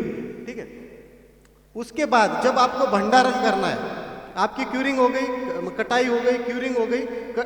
जब आप भंडारण करते हो तो आप अपने प्याज को ग्रेडिंग करो, मिनिमम 3 ग्रेड, बड़ा, छोटा, मध्यम, छोटा, मिनिमम 3 ग्रेड्स में आप अपने प्याज को डिस्ट्रीब्यूट करो और फिर भंडारण करो। उसके 2 फायदे होंगे, एक तो आपका भंडारण भी अच्छा होगा और दूसरा उसका एक फ़ायदा ये होगा कि जब आप मार्केट में ले जाते हो तो आपको उस टाइम में आपको ग्रेडिंग करने की ज़रूरत नहीं पड़ेगी। आपका प्याज पहले से अगर ग्रेड किया हो, प्रतवारी जो हम कहते हैं ग्रेडिंग कहते हैं, अगर पहले से की हुई हो तो आपका प्याज बाद में बस पैकिंग होना खाली रह जाता है। तो उस चीज़ को आपने करना है। भंडारण के लिए जैसे सभी जानते हैं कि 25 से 32 डिग्री टेम्परेचर होना चाहिए, जो तापमान होता है 25 से 32 होना चाहिए। और रिलेटिव ह्यूमिडिटी जो सापेक्ष आर्द्रता मतलब जो नमी होती है हवा में, वो 65 से 70 होनी चाहिए। बहुत सारे स्ट्रक्चर बने, उनकी मैं लिस्ट दे रहा हूँ, लेकिन उसमें से भी महाराष्ट्र में जो सबसे, या कर्नाटका, एमपी के भी कुछ एरिया में इस तरह के स्ट्रक्चर्स हैं। एक होता है एक रो सिंगल रो स्ट्रक्चर, एक होता है डबल रो स्ट्रक्चर। इसको महाराष्ट्र स्टेट गवर्नमेंट के द्वारा सब्सिडी भी दी गई है। 5 टन 10 टन के छोटे जो खेत में होते हैं स्ट्रक्चर, और ये जो बड़े वाले 25 टन 50 टन उस तरह के जो स्ट्रक्चर्स होते हैं, इसमें 2 चीज़ों का ध्यान रखना है। इसकी लंबाई कितनी होनी चाहिए, यहाँ दी हुई है मैंने, और दूसरा उसकी दिशा। जो सिंगल रो स्ट्रक्चर होता है, सिंगल रो मतलब एक पाकी स्ट्रक्चर, सिंगल रो स्ट्रक्चर वो दक्षिणोत्तर होना चाहिए। और दूसरा जो स्ट्रक्चर होता है जिसमें 2 रोज होते हैं, इस साइड में भी प्याज भंडार होता है, दूसरे साइड में भी भंडार होता है, उसकी दिशा होनी चाहिए पूर्व पश्चिम, पूर्व और पश्चिम। इससे हवा का जो संचलन होता है वो बहुत सटीक तरीके से हो जाता है। क्योंकि हमारे यहाँ के मतलब मध्य प्रदेश हो, महाराष्ट्र हो, कर्नाटका हो, हमारे सभी जो स्ट्रक्चर्स हैं जो बने हैं, जो भंडारण गृह बने हुए हैं, वो नेचुरली वेंटिलेटेड, मतलब जैसे हवा लगे वैसा। हम बाहर से कोई हवा दे नहीं रहे। आजकल नए स्ट्रक्चर्स आ रहे हैं, उस पर भी संशोधन चल रहा है, उसके बारे में भी मैं थोड़ा सा बताऊंगा। लेकिन इस तरह के जो स्ट्रक्चर है उसमें इस दिशा का हमने ध्यान रखना चाहिए, ठीक है। इसके बाद जो मैंने बताया कि जो स्ट्रक्चर है वो नेचुरली वेंटिलेटेड है। अब ये जो है थोड़ा सा विकसित, जो हमारे संस्थान ने सबसे विकसित जो अभी भंडारण गृह बनाया, उसको हम कहते हैं कि control onion structure. Control onion मतलब नियंत्रित प्याज भंडारण गृह। ये हम एक कला बायोटेक कंपनी के साथ पब्लिक प्राइवेट पार्टनरशिप में हमने स्ट्रक्चर को खोज निकाला है। 3-4 साल की इस पर मेहनत गई हुई है। लगभग 20 टन 200 टन 2000 टन इस तरह की कैपेसिटी में हमने इस पर काम किया है। इसका पेटेंट भी फाइल हो चुका है, उस कंपनी को लाइसेंसिंग भी दी गई है इसकी। और आप जो बड़े वाले स्ट्रक्चर से, मतलब आपको अगर 300 टन 500 टन 1000 टन इस तरह का अगर स्ट्रक्चर करना है तो ये वाले स्ट्रक्चर बहुत कामयाब है। उसमें जो हानि है, जो नुकसान है, प्याज का जो क्षति है, वो 15% से भी कम हो रही है। और ये हमने बहुत स्टडी से प्रूव भी किया हुआ है। और दूसरी एक चीज़ इस स्ट्रक्चर की, मैं बहुत इस पे जाऊंगा नहीं, लेकिन एक दो चीज़ें मैं ऐसी बताना चाहूँगा। इस स्ट्रक्चर में जब आप प्याज निकाल देते हो, उसके बाद भी आप इस स्ट्रक्चर को कोल्ड स्टोरेज की तरह उसको यूज़ कर सकते हो। मतलब उसका जो टेम्परेचर है ये नियंत्रित है पूरा। आप मान के चलिए कि ऐसे जो बंद कमरा है, उस बंद कमरे में इसका हवामान का जो वातावरण है उसका नियंत्रण किया जाता है। और इसलिए जब प्याज निकाल देते हो उसके बाद 0 से लेकर 40 डिग्री तक आप उसका टेम्परेचर घटा या बढ़ा सकते हो। इसकी ह्यूमिडिटी आप लगभग 60 से लेकर 90 तक ले जा सकते हो। मतलब आप दूसरी भी कोई फसल है, नींबू है या और भी कुछ है, वो भी आप इसमें रख सकते हो। ये इस तरह का एक स्ट्रक्चर है जो हमारे संस्थान ने एक कंपनी के साथ मिलकर ये डेवलप किया हुआ है। और उसका कमर्शलाइजेशन भी हमने उस कंपनी के द्वारा कर रहे हैं। इसमें बहुत सारे कंपोनेंट है, ज़्यादा इसमें मैं जाऊंगा नहीं। ये इस तरीके से इसका भंडारण किया जाता है। इस कंपनी द्वारा एक 2000 टन कैपेसिटी का ये स्ट्रक्चर हमारे यहाँ पे महाराष्ट्र में हमारे संस्थान के नज़दीक में ये डेवलप किया है। एक मॉडल दिल्ली में लग रहा है और एक मॉडल नासिक में इसका एक लग रहा है 2000 टन कैपेसिटी का। तो एक बहुत अच्छा, जब आपको बहुत लार्ज बड़े पैमाने में अगर आपको भंडारण करना है उसके लिए ये स्ट्रक्चर मैं कहूँगा कि एक बहुत अच्छा है। और हम प्रयास कर रहे हैं, हमने महाराष्ट्र गवर्नमेंट और सेंट्रल गवर्नमेंट में भी हमने इसके लिए अनुदान सब्सिडी मिले, इसके लिए हम बहुत ज़ोरों शोरों से इसके लिए प्रयास कर रहे हैं ताकि फार्मर प्रोड्यूसर कंपनी हो, इनके माध्यम से इसको या फार्मर का ग्रुप हो, वो इसको लगा सके। अब ये हो गया भंडारण की ओर। उसके बाद मैं आपको पूछ रहा था कि प्रोसेसिंग में कौन आगे है। तो प्रोसेसिंग में हमने क्या करना चाहिए, मैं बहुत संक्षेप में इसको दिखाऊंगा कि प्रोसेसिंग के कितने सारे उत्पाद अवेलेबल है मार्केट में। हम प्याज को तो मसाले के तौर पे यूज़ तो करते ही है। तला हुआ प्याज भी मार्केट में आ रहा है। तला हुआ प्याज किस लिए चाहिए, कहाँ पे हो गया तला फ्राइड ऑनियन की इंडस्ट्री कहाँ हो सकती है, कोई आइडिया है आपको, कोई बता सकता है? तले हुए प्याज की भी इंडस्ट्री है। आप जो बिरयानी साउथ इंडिया में जाते हो, हैदराबाद वगैरह रीजन में जाते हो, आप बिरयानी खाते हो ना, तो वहाँ पे होटल क्या करता है, सीधा रेडीमेड इंडस्ट्री से तला हुआ प्याज लेता है। उसकी भी इंडस्ट्री लोगों ने लगाई हुई है। उसके बाद प्याज के फ्लेक्स है, प्याज की पाउडर है, उसकी भी इंडस्ट्री है। अचार की इंडस्ट्री लगी हुई है, चटनी है। प्याज का तेल भी आजकल मार्केट में आ रहा है। बड़े बड़े ब्रांड्स हैं वो जो ऑनियन ऑयल के नाम से ब्रांडिंग कर रहे हैं। हालांकि उसका कंटेंट आप पीछे देखो, लिखा है कि ऑनियन एक्सट्रैक्ट। बहुत ही कम कंपनी होगी, बड़े बड़े ब्रांड्स हैं उसमें। आप उस शीशी को, मतलब जो हम पैराशूट ऑयल लेते हैं वो 50-60-100 रुपए में जो शीशी लेते हैं, वो ऑनियन ऑयल प्याज का तेल के नाम से 300-400 रुपए में बिक जाती है। और आप उसके पीछे कंटेंट देखो, उसमें लिखा होता है प्याज का एक्सट्रैक्ट, मतलब तेल भी नहीं लिखा होता है। तो ये एक बहुत बड़ी एक इंडस्ट्री आगे जाके साबित हो सकती है। हालांकि इस पर हम भी काम कर रहे हैं, इसके उपयोग क्या है, कैसे कैसे इसको मार्केट में लाया जा सकता है। तो प्रोसेसिंग के लिए, अगर नए उद्यमियों के लिए, अगर ये जो कुछ उत्पाद मैं दिखा रहा हूँ, जैसे और एक है कि न्यूनतम संसाधित प्याज, मतलब मिनिमली प्रोसेस ऑनियन। हम आजकल देखते हैं कि शादी ब्याह में हम जाते हैं तो, या लंगर में हम जाते हैं, कभी मटर छीलते हुए देखा? जैसे पुराने ज़माने में होता था, मटर छीलते बैठते थे लोग। आजकल क्या होता है, फ्रोजन ऑनियन लेते हैं ना हम सभी लोग, है क्या नहीं? तो फ्रोजन ऑनियन प्रसंस्कृत है, वैसा ही ये न्यूनतम, मतलब कटा हुआ प्याज। लेडीज़, महिलाओं को जो जॉब करती है उनको पास समय ही नहीं है, उनको कटा हुआ प्याज चाहिए, छीले हुआ लहसुन चाहिए। इसकी इंडस्ट्री है, इसकी इंडस्ट्री बन रही है, इसको हमें देखना चाहिए। जो मैं बार बार कहने की कोशिश कर रहा हूँ, मेरा किसान बहुत अच्छा किसान है, ये उद्यमी होने की ज़रूरत है। ये इसके मैं कुछ जरिए आपको बताने की कोशिश कर रहा हूँ, ठीक है? तो न्यूनतम संसाधित प्याज की, जैसे आप बड़े बड़े सिटी में जाते हो, आप महाराष्ट्र पुणे में आओ, मुंबई में आओ, बड़े बड़े टावर्स होते हैं, 100, 150, 200 फ्लैट्स होते हैं। उन 150-200 फ्लैट के आगे सफल, मदर डेयरी ऐसे अपने आउटलेट लगाती है। वहाँ कटी हुई सब्जी, बिग बास्केट, ऐसे बड़े बड़े ब्रांड अपने मस्त एकदम कटा हुआ प्याज, कटा हुआ छीला हुआ सब्जी, कटे हुए फल। आप बिग बास्केट की वेबसाइट में देखो। मैं किसी ब्रांड को इंडोर्स नहीं कर रहा हूँ, मैं बस एग्जाम्पल देने की आपको कोशिश कर रहा हूँ कि ये सब चीज़ें मार्केट में बिकने लगी है। हम भी सोचते हैं कि, अब और एक एग्जाम्पल देता हूँ, टोमेटो केचप। हम छोटे थे तो कितने घर में टोमेटो केचप होता था। आजकल हर एक के घर में छोटा छोटा पिचकू, वो 15 रुपए का तो होता है ना। हम लोग प्रोसेसिंग को एडॉप्ट कर रहे हैं, हम लोग यूज़ करने लगे हैं। इस बात को हमने इसमें देखना चाहिए। दूसरा है निर्जलीकृत प्याज, जो मसाले आते हैं, कांदा लहसुन, प्याज लहसुन के मसाले आने लगे हैं, या आरटी रेडी, इंस्टेंट सांबर, इंस्टेंट पकोड़े, इस तरह के जो इंडस्ट्री, ये सब ये सूखा हुआ प्याज, सूखा हुए प्याज की पाउडर, या टोमेटो केचप में जो आपको प्याज और लहसुन का स्वाद आता है, गार्लिक ब्रेड करके मार्केट में मिलता है, ये सब ये निर्जलीकृत डिहाइड्रेटेड ऑनियन या डिहाइड्रेटेड फ्लेक्स के इसके ये उत्पाद है। वैसा ही एक है कि प्याज की पेस्ट, आजकल अदरक की पेस्ट और लहसुन की पेस्ट बहुत मार्केट में चल रही है। वैसा ही आगे जाके इंडस्ट्री को प्याज की पेस्ट की भी, मतलब इसके ऑनियन की पेस्ट की भी होटल इंडस्ट्री को बहुत ज़्यादा ज़रूरत है। तो ये भी एक बहुत बड़ा एक उद्योग आगे जाके आने की संभावना है। प्याज का अचार ये थोड़ा साउथ इंडिया में, मतलब तमिलनाडु या कर्नाटका में यहाँ पे ये होता है। इसका अगर आप देखें ना, ये दो तरह का अचार बनता है, एक सिरके में बनता है, एक तेल में बनता है। जो सिरके का जो अचार है, ये अमेरिका और यूरोपीय देशों में बहुत इसकी डिमांड है। और जो तेल में जो अचार बनता है, छोटा छोटा प्याज होता है।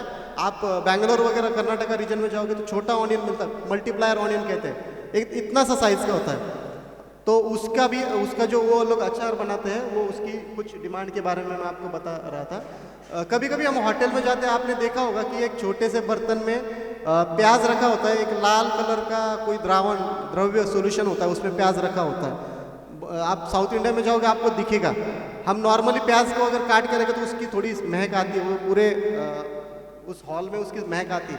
लेकिन जब आप उसको विनेगर में रखते हो तो उसकी महक चली जाती है, लेकिन उसका स्वाद बना रहता है। तो उसके लिए भी प्याज के विनेगर भी बन सकता है। सिरका जो हम कहते हैं ना, जो ढोकला में वगैरह में जो डलता है विनेगर, या चाइनीज़ आइटम्स में जो बनता है, वो विनेगर भी इससे बन सकता है। किण्वन प्रक्रिया, फर्मेंटेशन की प्रोसेस से ये बनता है। प्रोसेस प्रोडक्ट्स है ये सभी। कुछ नए प्रोडक्ट, ये तो हो गए जो रेगुलर में चलते हैं। अब कुछ नए प्रोडक्ट, बड़े बड़े ब्रांड्स हैं। देखिए ये मैं कुछ फोटो दिखाऊँ, ऑनियन रिंग। तो प्याज को हम काटते तो रिंग्स निकलती है ना, उस रिंग्स को भी लोगों ने ऑनियन रिंग्स की तरह मार्केट में उतारा हुआ है। उसको फ्राई किया, बेसन में डाल के डुबो के फ्राई किया, उसको ऑनियन रिंग की तरह मार्केट में उतार दिया। गार्लिक ब्रेड है, वो भी इसी तरह का है। जो नॉर्मल ब्रेड मिलता है 40-50 रुपये में हमें मिल जाता है, गार्लिक ब्रेड के नाम पे 200 रुपये में बिक जाता है। ठीक है ना। तो ये इस तरह के नए नए कुछ आपके भी दिमाग में कुछ आइडियाज आते होंगे। बारामती में आप आओगे तो वहाँ पे एक फ्रोजन ऑनियन की, मतलब जैसे फ्रोजन मटर की इंडस्ट्री है, वैसे फ्रोजन ऑनियन की इंडस्ट्री एक लगी हुई है। वो सब बाहर देते हैं, कोल्ड चेन को मेंटेन रखते हैं, उसको बाहर दे देते हैं, मतलब एक्सपोर्ट करते हैं। तो इस तरह के प्रोडक्ट्स की डिमांड है, इतना ही मैं यहाँ से बताना चाह रहा हूँ। ऑनियन सॉल्ट, अब हम जो नमक खाते हैं वो नमक है। अब वो एक नाम आया है मार्केट में गार्लिक सॉल्ट, ऑनियन सॉल्ट, प्याज का नमक, लहसुन का नमक। 80% नमक है, 20% पाउडर है, लेकिन मार्केट चल रहा है ऑनियन सॉल्ट के नाम से, गार्लिक सॉल्ट के नाम से। तो ये नए नए आइडियाज़ है जो लोग क्रिएट करते हैं, उसकी ब्रांडिंग करते हैं और उसके ज़रिए उनकी इंडस्ट्री सेटअप हो जाती है। अब ये तो हो गया प्रोसेसिंग के बारे में, कुछ मैंने उत्पाद दिखाए। अब प्रोसेसिंग करने के लिए कौन से मतलब फसल काटने के बाद कौन से मशीनें, एक संक्षेप में 5 मिनट में इसको दिखाऊंगा। प्याज की पत्ती को कट करना है तो डी-टॉपिंग मशीन, पत्ती काटने के लिए भी मशीन बनी हुई है। Indian institute of horticulture research Bangalore में इस तरह की मशीनें बनी हुई है। जो प्याज की पत्ती काटने के लिए बहुत ज़्यादा लेबर की हमें ज़रूरत पड़ती है ना, वो उसके लिए इस तरह की मशीनें बनी हुई है। पावर ऑपरेटेड है, मोटर ऑपरेटेड है। महात्मा फुले कृषि विद्यापीठ राहुरी में, महाराष्ट्र में, वहाँ पे भी इस तरह की एक मशीन बनी हुई है। ये उसका एक फोटो है। ये ऑनियन ग्रेडिंग, प्याज को जब हमें छांटना होता है या वर्गीकरण करना होता है तो हमें बहुत लेबर की ज़रूरत पड़ती है। हमारे संस्थान ने 2 हैंड ऑपरेटेड और मोटराइज ऑपरेटेड ग्रेडर्स इसके डेवलप किया हुआ है। 1.5 से 2 टन कैपेसिटी की ये ग्रेडर है, उसको भी हमने कमर्शलाइज किया हुआ है। अब इसको अगर मान के चलिए कि बहुत बड़ी इंडस्ट्री है या पूरा एपीएमसी मार्केट है, प्याज का मार्केट है, वहाँ पे क्या करेंगे? तो वहाँ पे इस तरह का जो 20 टन पर डे, 8 घंटे में 20 टन प्याज को वो ग्रेड करके दे देगा। उस तरह का भी पीढ़ी की हुई अकोला एक यूनिवर्सिटी, अकोला में एक यूनिवर्सिटी महाराष्ट्र में, डॉक्टर पंजाबराव देशमुख कृषि विद्यापीठ, उन्होंने इस तरह की एक मशीन डेवलप की हुई है। अब जो मैं प्याज को सुखाने की प्रक्रिया बता रहा था, तो सुखाने के लिए कौन सी मशीनें चाहिए? तो ऑनियन पीलिंग और वॉशिंग करने के लिए भी मशीन बनी हुई है कि प्याज के ऊपर की छिलके को उतारना है, उसको धोना है, उसके लिए मशीन बनी हुई है। प्याज को काटना है। अब आप सोचोगे कि प्याज को काटने के तो लेबर लगा देंगे।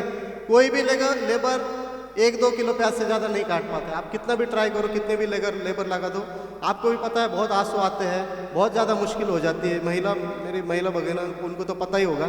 अब आपको अगर इंडस्ट्री लगानी है तो आप कितने लेबर हायर करोगे?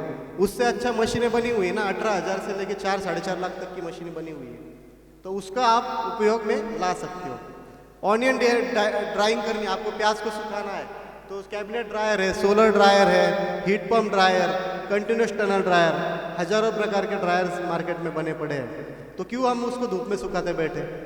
जो जैसे कभी धूप रहेगी, नहीं रहेगी, धूल आएगी, उस पर कलर चला जाएगा, ये सब दिक्कतें हमें आती है ना। तो ये ड्रायर बने इसीलिए तो बने हुए हैं कि ताकि आप उसको सुखा भी सको। अब उसको हमें एक बार सूख गया प्रोडक्ट तो हमें उसकी पाउडर बनानी है, तो उसके लिए पाउडर ग्राइंडिंग भी बनी पड़ी है। कुछ मैंने नीचे प्रोडक्ट दिए हुए हैं, ये ऑलरेडी मार्केटेड प्रोडक्ट है। मैं फिर एक बार बताने की कोशिश करूँगा, मैं किसी प्रोडक्ट को या किसी कंपनी को रिप्रेजेंट नहीं कर रहा हूँ। मैं गवर्नमेंट में आपके लिए हम लोग काम करते हैं, हम आपके इससे हम सैलरी लेते हैं, तो मेरा फ़र्ज़ बनता है कि मैं उन चीज़ों को दिखाऊं जो आपके काम की है। तो बस मैं दिखाना चाह रहा हूँ कि इस तरह के प्रोडक्ट मार्केट में ऑलरेडी आए हैं मार्केट में है। तो ये नहीं कि ये कोई मैं नई चीज़ बताने की कोशिश कर रहा हूँ। इस तरह की इंडस्ट्री ऑयल सेट है, ऑलरेडी सेटअप है, आप इसमें कुछ नया और कुछ कर सकते हैं। पैकिंग करने के लिए भी मशीनें पड़ी हुई है। अगर आपको पेस्ट को फिलिंग करना है, पाउडर को फिलिंग करना है, तो उसके लिए पैकेजिंग मशीनें पड़ी हुई है। या जो फॉर्म फिल सील, आपकी कैपेसिटी अलग है कुछ, तो उसके लिए अलग से पैकिंग बनाने की भी, मतलब पैकेट ही वही बन जाए। आपको मान के चले कि हमें आधा किलो नहीं 600 ग्राम का पैकेट बनाना है, उसके लिए भी हमें मशीन मार्केट में रेडीमेड मिल जाती है। तो ये कुछ चीज़ें थी जो प्रोडक्ट के बारे में था। कुछ में मेरे संस्थान की जो उपलब्धियां है आधुनिक खेती की, और उसको मैं दिखाना चाहूँगा। हम लोग कुछ ऐप डेवलप करें, जैसे सर ने बताया कि बहुत सारे रोग कीटाणु वगैरह लगते हैं, तो उसके बारे में हमने इस तरह का जो मैं एक रिक्वेस्ट करना चाहूँगा, हमारे आत्मा के भी रिप्रेजेंटेटिव्स है यहाँ पे, वो लोग हमारे संस्थान में आप ट्रेनिंग के लिए भी आ सकते हैं। आप किसानों के ग्रुप को भी लेके आ सकते हैं। आप हमारे आगे किसान भाइयों के जो नेता लोग हैं उनको भी मैं कहूँगा कि आप कभी भी हमारे संस्थान को विजिट करिए। 3-3, 5-5 दिन की हम ट्रेनिंग भी इस पे ऊपर करते हैं। तो उसके लिए हमने एक पायलट प्लांट हमारे संस्थान में लगाया हुआ है। अगर इस तरह की प्रोसेसिंग आपको करके देखनी है तो वो भी हमारे पास पायलट प्लांट लगा हुआ है। ऑनियन क्रॉप एडवाइजर ऐप है, इसका ये एक बहुत इंपॉर्टेंट ऐप है। इसमें मैं बता के थोड़ा ख़त्म कर दूंगा। ये जो ऐप है हम लोग अभी कुछ डेवलपमेंटल फेज़ में है। अभी प्ले स्टोर पे ये फ्री में अवेलेबल थी, कुछ कारण से हमने इसको निकाला हुआ है। इस ऐप के ज़रिए आप किस रीजन में हो, आपको कौन सी फसल लगानी है, वो आपको दिख जाती है। मान लीजिए आपने फसल लगा दी, चाहे आपने ट्रांसप्लांटिंग करके लगा दिया, सीडलिंग बाय मशीन से लगा दी, तो उसके हिसाब से आप अपना कैलेंडर क्रिएट कर सकते हो। मान के चलिए कि आज के तारीख पे आपने सोइंग कर दी और आपने वो जो वहाँ पे ऐप में कैलेंडर क्रिएट है, वहाँ पे आपने वो अपनी डेट डाल दी। उसके बाद कौन से दिन आपने कौन सा स्प्रे लेना है, कौन सा मॉलिक्यूल सिलेक्ट करना है, कब आपने खरपतवार कटिंग करनी है या स्प्रे देना है, कब पानी देना है, पूरा कैलेंडर इस ऐप में आता है। तो अभी ये थोड़ा सा कुछ इश्यू के कारण हमने इसको विड्रॉ किया हुआ है अभी प्ले स्टोर से, लेकिन आने वाले समय में इसको हम फिर से प्ले स्टोर पे डालेंगे। एक बहुत ही इंपॉर्टेंट एक ऐप मैं इसको मानता हूँ, ऑनियन क्रॉप एडवाइज़र। आप लिख के रखिए अपने पास। ये कुछ दिनों के बाद फिर से पहले थी है प्ले स्टोर पे, लेकिन कुछ कारणवश हमने इसको रिमूव किया हुआ है। ये फिर से हम इस पर रखने वाले। बहुत सारे फंक्शंस हैं, रबी में कौन सी लेनी चाहिए, खरीफ में कौन सी लेनी चाहिए, सब इस पर जानकारी है। कौन सी किस्म, कौन सी कल्टीवार हमने लेनी चाहिए, वो भी पूरी इसमें मौजूद है। ऐसा ही जो डिसीजेस आते हैं, कौन सी प्याज पे क्या क्या रोग आए हैं, क्या कीटाणु लगे हैं, उस पर क्या करना चाहिए, वो एक फ़ोटो के ज़रिए वो आपको बता देगा। इस तरह के भी आपका एक हम विकसित कर रहे हैं, अभी उस पर काम चल रहा है। ड्रोन के ज़रिए स्प्रेइंग का भी हम काम कर रहे हैं कि प्याज पे अगर ड्रोन के ज़रिए स्प्रेइंग, उस पर भी हमारा काम चल रहा है। अधिक जानकारी के लिए हमारी वेबसाइट है www.dogr.icr.gov.in। यही मैं कुछ जो छोटी सी जो चीज़ें जो बहुत ज़रूरी थी उनको मैंने बताने की कोशिश की। मैं अंशु कुमार मैम का मैं बहुत बहुत धन्यवाद देना चाहूँगा कि उन्होंने आज ये मौका हमें दिया कि हम आपके सामने हमारी जो उपलब्धियाँ है मैं उसको रख सकूँ। और भी कुछ जानकारी चाहिए होगी तो आप मुझे कांटेक्ट कर ही सकते हैं। और बहुत बहुत धन्यवाद। बहुत बहुत धन्यवाद सर। तो जितना सर ने बताया वो आपने गौर से सुना है कि नहीं, उसके लिए 2 टेस्ट किए जाएंगे। और एक सवाल जो है, जो पीछे लोग बैठे हुए हैं, आप लोगों तक भी आप लोग किसी कारण की वजह से लेट हो गए होंगे, इसलिए पीछे बैठे हैं। भंडारण करने के लिए मैंने 2 प्रकार के नेचुरली वेंटिलेटेड स्ट्रक्चर बताए। तो वो स्ट्रक्चर कौन से है और वो उनकी मेनली दिशा, स्ट्रक्चर तो ठीक है नाम ना बता पाए, लेकिन उसकी दिशा कौन सी होनी चाहिए। मैं गजराज सिंह पंवार, ग्राम रामवासा, जिला उज्जैन तहसील से आया हूँ। एक का पूर्व पश्चिम और एक उत्तर दक्षिण, 2 स्ट्रक्चर है आपकी। मैंने कुछ ऐप्स आपको दिखाई थी संस्थान द्वारा विकसित। जो पहली ऐप आपको दिखाई थी जो आपको किस्मों के बारे में आपको एक क्रॉप कैलेंडर क्रिएट करके दे देती है, उस ऐप का नाम क्या है? Onion crop adviser. सर आ जाइए, स्टेज पे आ जाइए, आप दोनों आ जाइए सर। तो हम कार्यक्रम को आगे बढ़ाते हैं। हमारे आपने ट्रैक्टर देखा है, तो आपकी क्षेत्र के लिए कौन कौन सी ट्रैक्टर उपयुक्त है, कितना हॉर्स पावर होना चाहिए, क्या चीज़ें हैं, तो उसके बारे में ज़्यादा जानकारी देने के लिए हमारे बीच है mister Ajay Kumbhakar sir, territory manager CNH industrial New Holland से। सर आप आइए और न्यू हॉलैंड के बारे में हमारे दर्शकों को बताइए प्लीज़। हमारे क्षेत्र में जो ट्रैक्टर चलते हैं 45, 50, 55, 60 HP तक के ट्रैक्टर चलते हैं, लेकिन न्यू हॉलैंड ट्रैक्टर कंपनी का जो अनुभव है मशीनरी बनाने का, 20 HP से लेकर 670 HP तक की मशीनें हम बनाते हैं। भारत की बात की जाए तो न्यू हॉलैंड ट्रैक्टर कंपनी की जो शुरुआत है, भारत में जो न्यू हॉलैंड कंपनी का जो कारखाना है 1996 में उसकी नींव रखी गई थी और 1998 में सबसे पहला ट्रैक्टर लॉन्च किया गया था, न्यू हॉलैंड 5630 70 HP का ट्रैक्टर।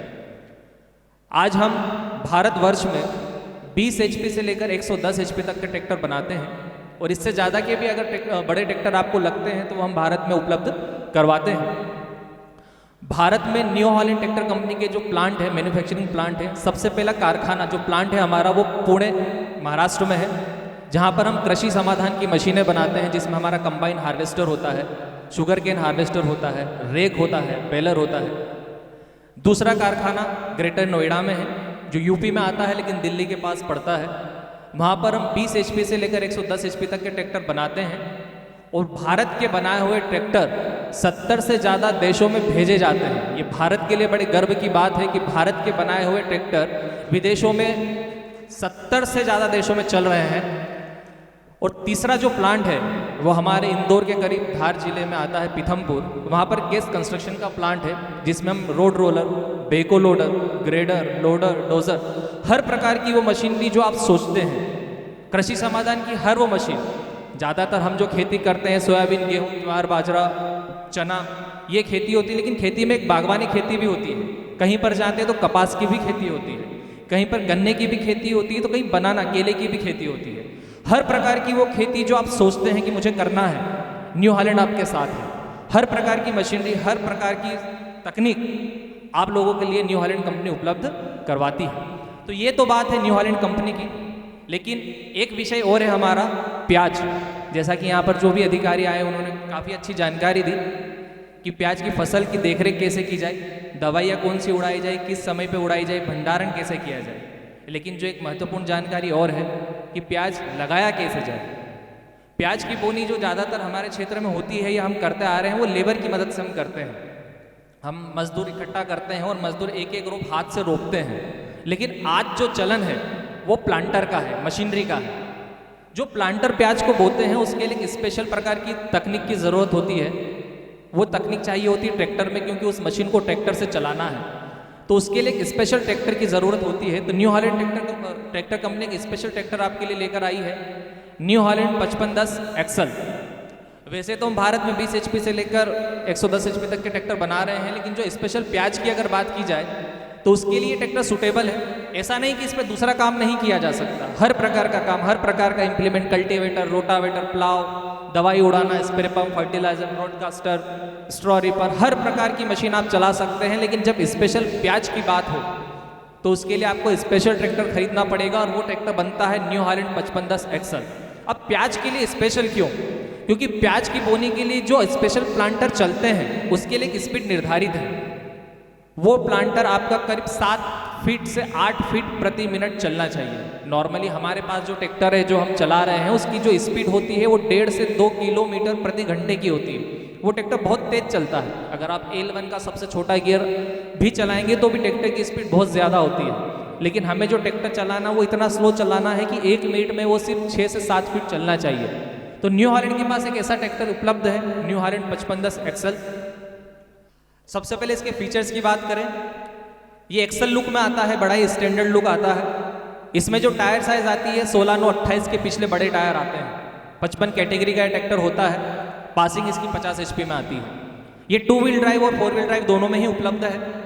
2 व्हील ड्राइव की अगर बात की जाए तो इसमें अगले टायर 7/50/16 के आते हैं, और जब 4 व्हील की बात करें तो अगले टायर 9/50/24 के आते हैं। इंजन की बात की जाए तो जो इसमें इंजन है ये न्यू हॉलैंड कंपनी का खुद का इंजन है, Iveco. New Holland tractor company का खुद का इंजन है इवेको। ये FPT टेक्नोलॉजी के साथ आता है, यानी फिएट पावर ट्रेन टेक्नोलॉजी। इस इंजन के ऊपर अगर आप जरूरत से ज़्यादा भी लोड देते हैं तो इस इंजन को कोई नुकसान नहीं है, क्योंकि ट्रैक्टर होता ही लोड देने के लिए। हम बड़ी बड़ी ताकत वाली मशीनें चलाते हैं तो इंजन की उतनी क्षमता होनी चाहिए, तो उतनी ताकत वाला इंजन इस ट्रैक्टर में आता है। इसमें 3 विशेष मॉडल आते हैं, 12+12, 20+20 और 24+24। 12+12 का मतलब होता है इस ट्रैक्टर में आपको 4 गियर हाई में मिलते हैं, 4 गियर मीडियम में मिलते हैं और 4 गियर लो में मिलते हैं। अलग अलग मशीनों को चलाने के लिए अलग अलग प्रकार की स्पीड की ज़रूरत होती है, तो उसके लिए 12+12 गियर बॉक्स सुटेबल होता है। दूसरा मॉडल आता है 20+20, जिसमें आपको 4 गियर हाई में, 4 मीडियम में, 4 लो में तो मिलेंगे, लेकिन आपको 4 गियर क्रीपर स्पीड में भी मिलेंगे। क्रीपर का मतलब होता है बहुत धीरे चलना, और 4 गियर आपको मिलेंगे सुपर क्रीपर में, जिसमें ट्रैक्टर आपका बहुत ज़्यादा स्लो चलता है। उसकी ज़रूरत एक तो हमारे प्याज के प्लांटर के लिए पड़ती है। इस स्पीड का उपयोग बनाना मल्चर के लिए भी किया जाता है। जहाँ पर बनाना की खेती होती है तो उस पौधे को बाद में ख़त्म करने के लिए एक मल्चर चलाया जाता है जो रोटावेटर जैसा होता है, उसके लिए भी इसी स्पीड की ज़रूरत होती है। हम ज़्यादातर खेतों में पाइपलाइन डालते हैं, ट्रेंच डिगर चलाते हैं, तो उस मशीन को चलाने के लिए भी इसी ट्रैक्टर की ज़रूरत होती है, क्योंकि इसमें ट्रैक्टर की स्पीड बहुत ज़्यादा कम होती है। न्यू हॉलैंड ट्रैक्टर कंपनी का ये जो ट्रैक्टर है 5510 एक्सल, इसकी जो मिनिमम स्पीड है वो स्पीड है 5 फीट प्रति मिनट। हमें चाहिए होती है 8, 9, 10, 11, 12, अलग अलग प्लांटर को अलग अलग स्पीड चाहिए होती है, लेकिन मिनिमम स्पीड हम इसमें 5 फीट की देते हैं। मैक्सिमम आप 34 किलोमीटर प्रति घंटे तक की स्पीड आप इस पर ले सकते हैं, यानी हर प्रकार का प्लांटर, हर प्रकार की मशीन चलाने के लिए ट्रैक्टर सक्षम है। और तीसरा गियर बॉक्स आता है 24+24, जिसको आप कमर्शियल यूज में ले सकते हैं। इसमें हाथ में शटल गियर आता है, जिस स्पीड में आपका ट्रैक्टर आगे चल रहा है उसी स्पीड में आपका ट्रैक्टर पीछे रिवर्स में भी चलता है। इस ट्रैक्टर में PTO के सारे ऑप्शंस मिलते हैं। जैसे अभी ज़्यादातर मशीनरी हमारे पास जो है वो है कल्टीवेटर, प्लाव, और सीड्रिल, ये मशीनें खींचने वाली हैं। लेकिन मशीनों की बात की जाए तो रोटावेटर, थ्रेसर, हाड़म्बा, मिनी हार्वेस्टर, स्प्रे पंप, ये ज़्यादातर मशीनें आज पीटीओ चलित है। तो पीटीओ चलित मशीनों को चलाने के लिए पीटीओ की सुविधा भी चाहिए। तो इस ट्रैक्टर में पीटीओ के आपको सारे फंक्शन मिलते हैं। आप बड़ा ट्रैक्टर ले रहे हैं, बड़ा काम ये करेगा, लेकिन इसी ट्रैक्टर के ऊपर अगर आपको छोटा काम भी करना है तो इसमें इकोनॉमी की सुविधा है। आप इंजन आरपीएम कम कर दीजिए, पीटीओ का आरपीएम कम नहीं होगा, आपको डीजल की बचत भी हो जाएगी और आपका छोटा काम भी हो जाएगा। तो 540 इकोनॉमी की सुविधा भी इसी ट्रैक्टर में मिलती है। इसमें मल्टी स्पीड की भी सुविधा है, यानी गियर की मदद से अगर आपको पीटीओ के आरपीएम को कम ज़्यादा करना है आप कर सकते हैं, आपको पुली बदलने की ज़रूरत नहीं है। इसमें ग्राउंड स्पीड पीटीओ का फंक्शन भी आता है। आपने मोबाइल पे वीडियो देखे होंगे हरियाणा पंजाब के कि वो जो ट्रालियाँ चलाते हैं, बहुत बड़ी बड़ी ट्रालियाँ चलाते हैं, 4-4 पहियों वाली ट्रालियाँ चलाते हैं। हमारे इधर 50 क्विंटल 70 क्विंटल की ट्राली चलती है, और अगर ट्राली को थोड़ा बड़ा कर लिया जाए तो ट्रैक्टर कहीं ना कहीं छोटा पड़ जाता है। लेकिन वो ट्रालियाँ पीटीओ चलित होती है। उस पीटीओ चलित ट्राली को चलाने के लिए ट्रैक्टर में एक स्पेशल फंक्शन की ज़रूरत होती है, जिसको कहते हैं ग्राउंड स्पीड पीटीओ, यानी ट्रैक्टर का पहिया और ट्राली का पहिया एक जैसा चलना चाहिए। हम ट्राली को ट्रैक्टर के पीछे हिच पे लगाते हैं और पीटीओ की मदद से ट्रॉली के पहियों को घुमाते हैं। तो ऐसे हर प्रकार के पीटीओ के फंक्शंस भी आपको इस ट्रैक्टर में मिल जाते हैं। इस ट्रैक्टर में पावर शटल का भी ऑप्शन है। अगर आप इस ट्रैक्टर को कमर्शियल यूज में लेते हैं तो इसमें पावर शटल भी मिलता है। पावर शटल यानी उसका उपयोग करने के लिए आपको क्लच दबाने की जरूरत नहीं है। सिंपल भाषा में कहें, हमारी देशी भाषा में कहें तो बिना क्लच का ट्रैक्टर। ऐसा नहीं कि उसमें क्लच नहीं आता, क्लच आता है, लेकिन ट्रैक्टर आपका आगे चल रहा है तो उसमें हाथ में गियर है, बिना क्लच दबाए आप उस गियर को रिवर्स में कर देंगे तो ट्रैक्टर पीछे चलने लगेगा। बिना क्लच दबाए उस लीवर को आप आगे कर दीजिए, ट्रैक्टर ऑटोमेटिकली रुकेगा और आगे चलने लगेगा। तो हर प्रकार की तकनीक आपको न्यू हॉलैंड ट्रैक्टर कंपनी अपने ट्रैक्टरों में देती है और आपको वो चीज़ें मिल जाती है। सुविधाएं बहुत सारी हैं। प्याज प्रबंधन के लिए स्पेशल जो जिस चीज़ की ज़रूरत है वो है क्रीपर स्पीड, और वो क्रीपर स्पीड बात हम 2024 में कर रहे हैं, दिसंबर 2024 में, लेकिन ये creeper speed new Holland tractor company सन 2000 से दे रही है।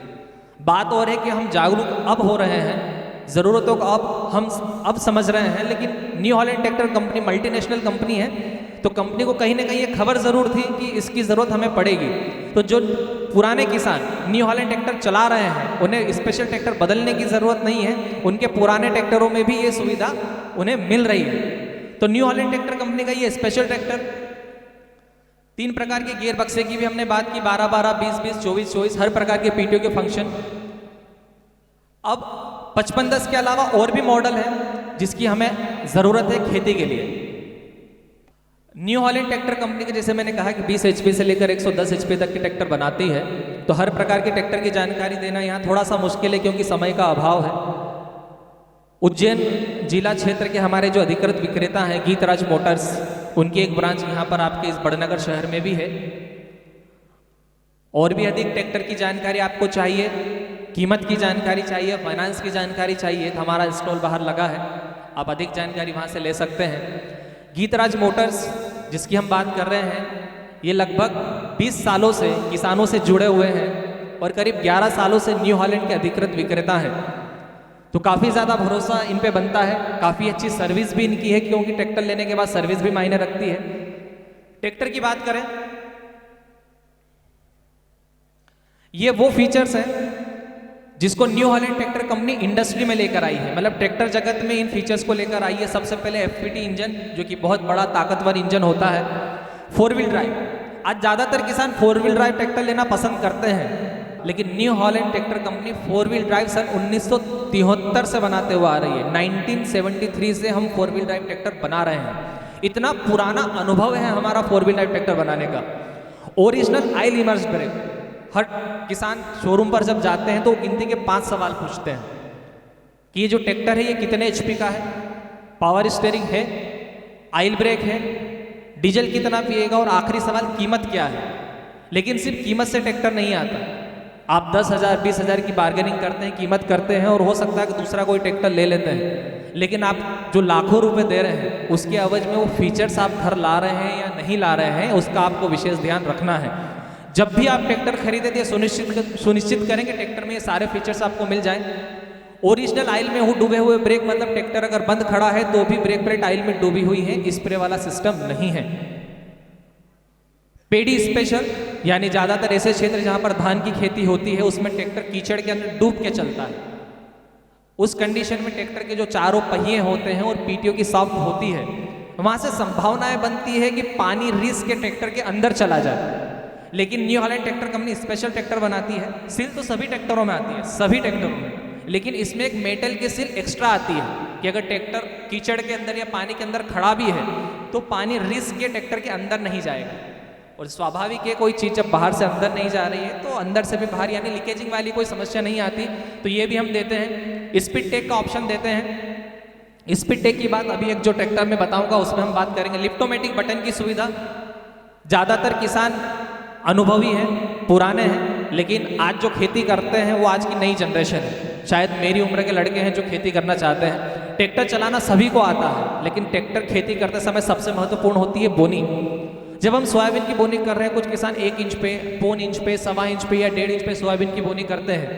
खेत के कोने पे पहुंच के जब आपको सीड्रिल उठानी होती है तो आप लीवर से सीड्रिल को उठाते हैं। अब वो कितनी उठाई है, जब वापस आप लीवर को नीचे उतारते हैं तो कई बार सेटिंग बिगड़ जाती है। अगर सूत भर का भी फर्क आया, सिंपल भाषा में सूत भर का भी फर्क आया, तो हो सकता है कि आपकी सोयाबीन, आपको बोनी 1 इंच थी वो 2 इंच चली गई। और 2 घंटे बाद अगर बारिश हो जाए तो हमारा कितना नुकसान होता है ये हम समझते हैं। लेकिन new Holland tractor company liftomatic button की सुविधा अपने सभी ट्रैक्टरों में देती है। उसका फायदा ये है कि आपने अगर एक बार लीवर सेट कर दिया तो आपको बार बार लीवर को हाथ लगाने की जरूरत है ही नहीं।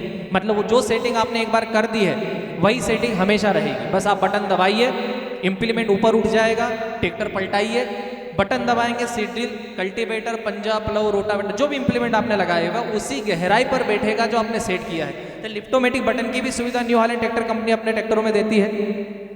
HP हाइड्रोलिक, ये स्पेशल प्याज के लिए हम कह सकते हैं या लहसुन के लिए कह सकते हैं। ऑटोमेटिक प्लांटर से जब प्याज बोए जाते हैं या लहसुन बोई जाती है तो जो लहसुन है वो बेल्ट के ऊपर चलती है, आलू बोए जाते हैं तो बेल्ट के ऊपर चलते हैं। अगर ट्रैक्टर सेंसिंग करता है, सेंसिंग तो सभी ट्रैक्टर करते हैं, लेकिन सेंसिंग बड़ी स्मूथ होनी चाहिए। ज़्यादातर ट्रैक्टरों में सेंसिंग जो होती है वो झटके वाली होती है। अब बेल्ट के ऊपर आलू चल रहा है, लहसुन चल रही है, वो ट्रैक्टर झटके ले रहा है तो जो लहसुन और आलू है वो बेल्ट से नीचे गिर जाएगा। इसलिए new Holland tractor company HP hydraulic लेकर आई कि इसमें जो सेंसिंग है बड़ी सटीक होगी। सेंसिंग तो होगी लेकिन ना तो आपको पता चलेगा, ना आपको दिखाई देगी, ना ट्रैक्टर पे इसका असर आएगा। इससे आपकी बोनी अच्छी होगी। और बुजुर्ग किसान कहते हैं कि बोनी अच्छी मतलब सब कुछ अच्छा। फीचर्स और भी हैं, बहुत सारे फीचर्स हैं। ट्रैक्टर मॉडल की हम बात करें तो हमारा जो नया मॉडल है न्यू हॉलैंड 3600 सुपर, ये 70 के दशक में अस्तित्व में आया था। फोर्ड 3600 के नाम से ज़्यादातर किसानों ने इसे देखा है। कंपनी ने इसे फिर 1998 तक फोर्ड 3600 के नाम से चलाया। 98 के बाद फोर्ड न्यू हॉलैंड के नाम से ये ट्रैक्टर अस्तित्व में आया। 2004 के बाद न्यू हॉलैंड 3600, कुछ साल पहले न्यू हॉलैंड 3600 हेरिटेज एडिशन, और आज ये जो ट्रैक्टर आता है New Holland 3600 super heritage edition. Heritage edition यानी जो हमें विरासत में मिली है। स्वाभाविक है 70 के दशक में हमारे दादाजी इस ट्रैक्टर को चलाते थे तो वो चीज़ हमें विरासत में मिली है, लेकिन कंपनी ने उसी विरासत की चीज़ में आज बहुत सारे बदलाव किए हैं। ये ट्रैक्टर 50 HP कैटेगरी में आता है। इसमें भी वही विश्व प्रसिद्ध इवेको इंजन FPT टेक्नोलॉजी के साथ में आता है। ये ट्रैक्टर में स्पेशल आलू के लिए भी चीज़ आती है। जब हम आलू की खेती करते हैं तो आलू के लिए एक स्पेशल चीज़ होती है। प्याज की तो बात चल रही है, लेकिन ट्रैक्टर में एक फीचर्स और है जो आलू स्पेशल हो जाता है। हम ट्रैक्टर खरीदते हैं, जैसा कि मैंने कहा कि पावर स्टीयरिंग, ऑयल ब्रेक, हम सारे फीचर्स पूछते हैं, लेकिन एक महत्वपूर्ण चीज़ और पूछनी चाहिए कि आपके ट्रैक्टर का जो फ्रंट ट्रैक है, जो अगले 2 पहिए हैं, उसके बीच की दूरी कितनी है। जब आलू की बोनी की जाती है तो आलू बोया जाता है 23 इंच पर। 23 इंच, 23 इंच, 23 इंच और 23 इंच, टोटल 4 गरड़ बनती है। उस कंडीशन में आपका ट्रैक्टर जब आप गार चढ़ा रहे हों, आलू बखर रहे हों, आलू का पाला काट रहे हों, तो उस कंडीशन में ट्रैक्टर दोनों गडर के बीच में चलना चाहिए, नहीं तो आपकी फसल खराब हो जाएगी। पर शर्त है ट्रैक्टर का जो ट्रैक है वो 48 इंच होना चाहिए। 2 पहियों के बीच की दूरी जब नापी जाए तो 48 इंच होना चाहिए। तो वो 48 इंच का ट्रैक आपको इस ट्रैक्टर में मिल जाता है न्यू हॉलैंड 3600 में। और उस 48 इंच के ट्रैक को आप एडजस्ट भी कर सकते हैं, अपनी सहूलियत के हिसाब से बदल भी सकते हैं। 48 इंच, 52 इंच, 56 इंच, 60 इंच, यानी जैसा ट्रैक आपको चाहिए वैसा ट्रैक आपको एक ट्रैक्टर में मिल जाता है। इसमें गियर के सारे ऑप्शन हैं, 4 गियर हाई में, 4 गियर लो में, 2 गियर रिवर्स में, सभी ट्रैक्टरों में आते हैं, इसमें भी है। लेकिन इसमें हाथ में शटल का ऑप्शन भी आता है, जिससे 8+8 गियर का ऑप्शन आप ले सकते हैं। तीसरा ऑप्शन आता है इसमें 16+4 का यानी टोटल 20 गियर की स्पीड। चौथा ऑप्शन आता है 16+16 यानी 32 गियर की स्पीड। जैसा काम, जैसी खेती, जैसी आप इंप्लीमेंट चलाना चाहते हैं, न्यू हॉलैंड ट्रैक्टर कंपनी हर प्रकार की सुविधा, हर प्रकार के फीचर्स अपने ट्रैक्टरों में देती है। अगले मॉडल की बात करें, स्पेशल एडिशन, ये अपने आप में स्पेशल है। न्यू हॉलैंड ट्रैक्टर कंपनी का ये 55 HP कैटेगरी का ट्रैक्टर है। CIDI नॉर्म्स की वजह से ये ट्रैक्टर आज 50 HP में पासिंग होता है, लेकिन इसकी कैटेगरी 55 HP रहती है, क्योंकि इसमें जो इंजन है ये न्यू हॉलैंड कंपनी का खुद का इंजन है। और इसमें जो FIP पंप आता है, डीजल का जो पंप आता है, वो रोटरी पंप आता है टर्बो चार्जर के साथ में। रोटरी पंप और टर्बो चार्जर एक विशेष युक्ति है जो इंजन को एक स्पेशल ताकत देती है। जब आप 55 HP या 60 HP का लोड ट्रैक्टर पे देते हैं तो ट्रैक्टर बिना दबे चलना चाहिए। हर प्रकार का काम, बड़ा प्लाव, बड़ा कल्टीवेटर चलाना हो तो ट्रैक्टर बिना दबे आसानी से ये काम करके निकल जाए। इस ट्रैक्टर का जो टॉर्क होता है वो 240 न्यूटन मीटर टॉर्क होता है। अब टॉर्क क्या चीज़ है?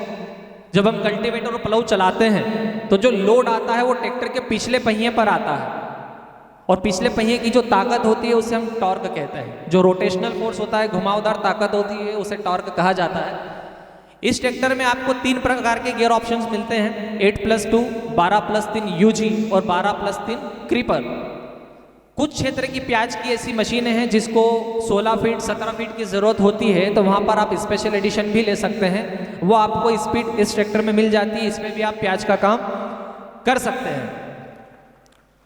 ट्रैक्टर में सारी सुविधाएं आती है, power steering, oil brake, side shift gear, liftomatic button, double clutch. Double clutch एक जागरूकता का विषय है, इस शब्द में थोड़ा समय लेना चाहूँगा। अभी हम जो पुराने किसान, जो पुराना ट्रैक्टर चला रहे हैं, ज़्यादातर किसान वो सिंगल क्लच का ट्रैक्टर चला रहे हैं, लेकिन हमारा विचार है कि जब भी मैं नया ट्रैक्टर खरीदूंगा तो डबल क्लच वाला ट्रैक्टर जरूर खरीदूंगा। लेकिन अभी भी एक जागरूकता की कमी ये है कि हम ये समझ नहीं पाते कि एक्चुअल में डबल क्लच है क्या। एक ट्रैक्टर होता है जिसमें डुअल क्लच आता है, आप आधा क्लच दबाइए ट्रैक्टर रुक जाएगा, पूरा क्लच दबाइए PTO रुक जाएगा, वो डुअल क्लच होता है। डबल क्लच का मतलब दोनों क्लच लीवर अलग अलग होते हैं। एक क्लच पैर में होता है जो हमारे हाथ के गियर के लिए होता है, यानी ट्रांसमिशन गियर के लिए होता है, और दूसरा क्लच जो होता है वो PTO के लिए होता है। PTO चलित कैसी भी मशीन आपको चलाना हो तो उसको रोकने के लिए या चलाने के लिए या ट्रैक्टर और PTO की स्पीड में अंतर पैदा करने के लिए आपको अलग से इंडिपेंडेंट क्लच की ज़रूरत होती है। तो वो independent clutch, double clutch, new Holland tractor company अपने सभी ट्रैक्टरों में देती है। ये ट्रैक्टर की बात की जाए तो ये भी 2 व्हील 4 व्हील दोनों में ऑप्शन में उपलब्ध है। इसमें अगले टायर 750/16 के अगर आप 2 व्हील ड्राइव लेते हैं, और 4 व्हील ड्राइव में 950/24 के, और पिछले टायर 16/9/28 के। जानकारियाँ बहुत है, सुविधाएं बहुत है, फंक्शंस बहुत हैं, हर प्रकार की वो तकनीक, हर प्रकार की मशीनरी, चाहे आप कपास की खेती कर लो, चाहे आप गेहूँ, सोयाबीन, ज्वार, बाजरा, मूंग, उड़द, हर प्रकार की मशीनरी, कृषि संबंधित मशीनरी न्यू हॉलैंड के पास उपलब्ध है। इसी के साथ चीज़ें तो बहुत हैं, अधिक जानकारी के लिए हमारा इंस्टॉल बाहर लगा है। आप जितने भी किसान यहाँ पर आए हैं, आप अधिक जानकारी के लिए इंस्टॉल पर संपर्क कर सकते हैं। और इसी के साथ मैं अपने शब्दों को विराम देना चाहूँगा और ग्रीन टीवी का धन्यवाद देना चाहूँगा कि आपने हमें ये मंच दिया जिससे हम किसानों तक पहुँच पाएँ, किसानों को सही जानकारी दे पाएँ। कहीं ना कहीं किसानों से इसका फ़ायदा ही होता है। ज़्यादातर किसानों को होता है कि भैया हमारी तो उम्र हो गई ट्रैक्टर चलाते चलाते, लेकिन समय के हिसाब से जो तकनीक बदल रही है उस तकनीक की जानकारी लेने में कोई गलत नहीं है। तो बहुत बहुत धन्यवाद, आभार, राम राम। बहुत बहुत धन्यवाद सर। तो एक सवाल सर पूछने वाले हैं आपसे सर। सवाल ये है कि जो प्याज की खेती के लिए एक स्पेशल ट्रैक्टर का मैंने जो नाम बताया था, उस ट्रैक्टर का नाम और उस ट्रैक्टर की जो मिनिमम स्पीड है वो कितनी है? आपने जो मॉडल का नाम बताया था वो 5510 है और उसकी मिनिमम स्पीड बताई थी 1 मिनट में 5 फीट। ठीक है सर, सही है जवाब। हम कार्यक्रम को आगे बढ़ाते हैं और बड़नगर से हैं जो कि आप लोगों के प्रतिनिधि हैं श्री अंतर सिंह देवड़ा सर, जिला पंचायत अध्यक्ष प्रतिनिधि बड़नगर उज्जैन से। सर इस कार्यक्रम के बारे में और आज के जो हमारा सब्जेक्ट है उसके बारे में कुछ कहना चाहते हैं तो सर प्लीज़ आप स्टेज पे आ जाइए। मैं दानव कंपनी को धन्यवाद देता हूं कि आपने बहुत अच्छी जगह चुनी है जो आज बड़नगर ऐसे काश्तकार है, विकसित काश्तकार यहाँ पे, और सभी काश्तकार बड़नगर तहसील को मैं इस जानकारी लिए धन्यवाद देता हूँ। वास्तविक में धानुका कंपनी बहुत पुरानी कंपनी है। जब अवार्ड नाम से इंडोज का जो दवाई किंग लुक्स आई थी, सबसे पहले इन्हें लॉन्च करी थी, धनुका कंपनी वास्तव इसका जो भी प्रोडक्ट है बहुत ही अच्छा प्रोडक्ट है धनुका कंपनी का।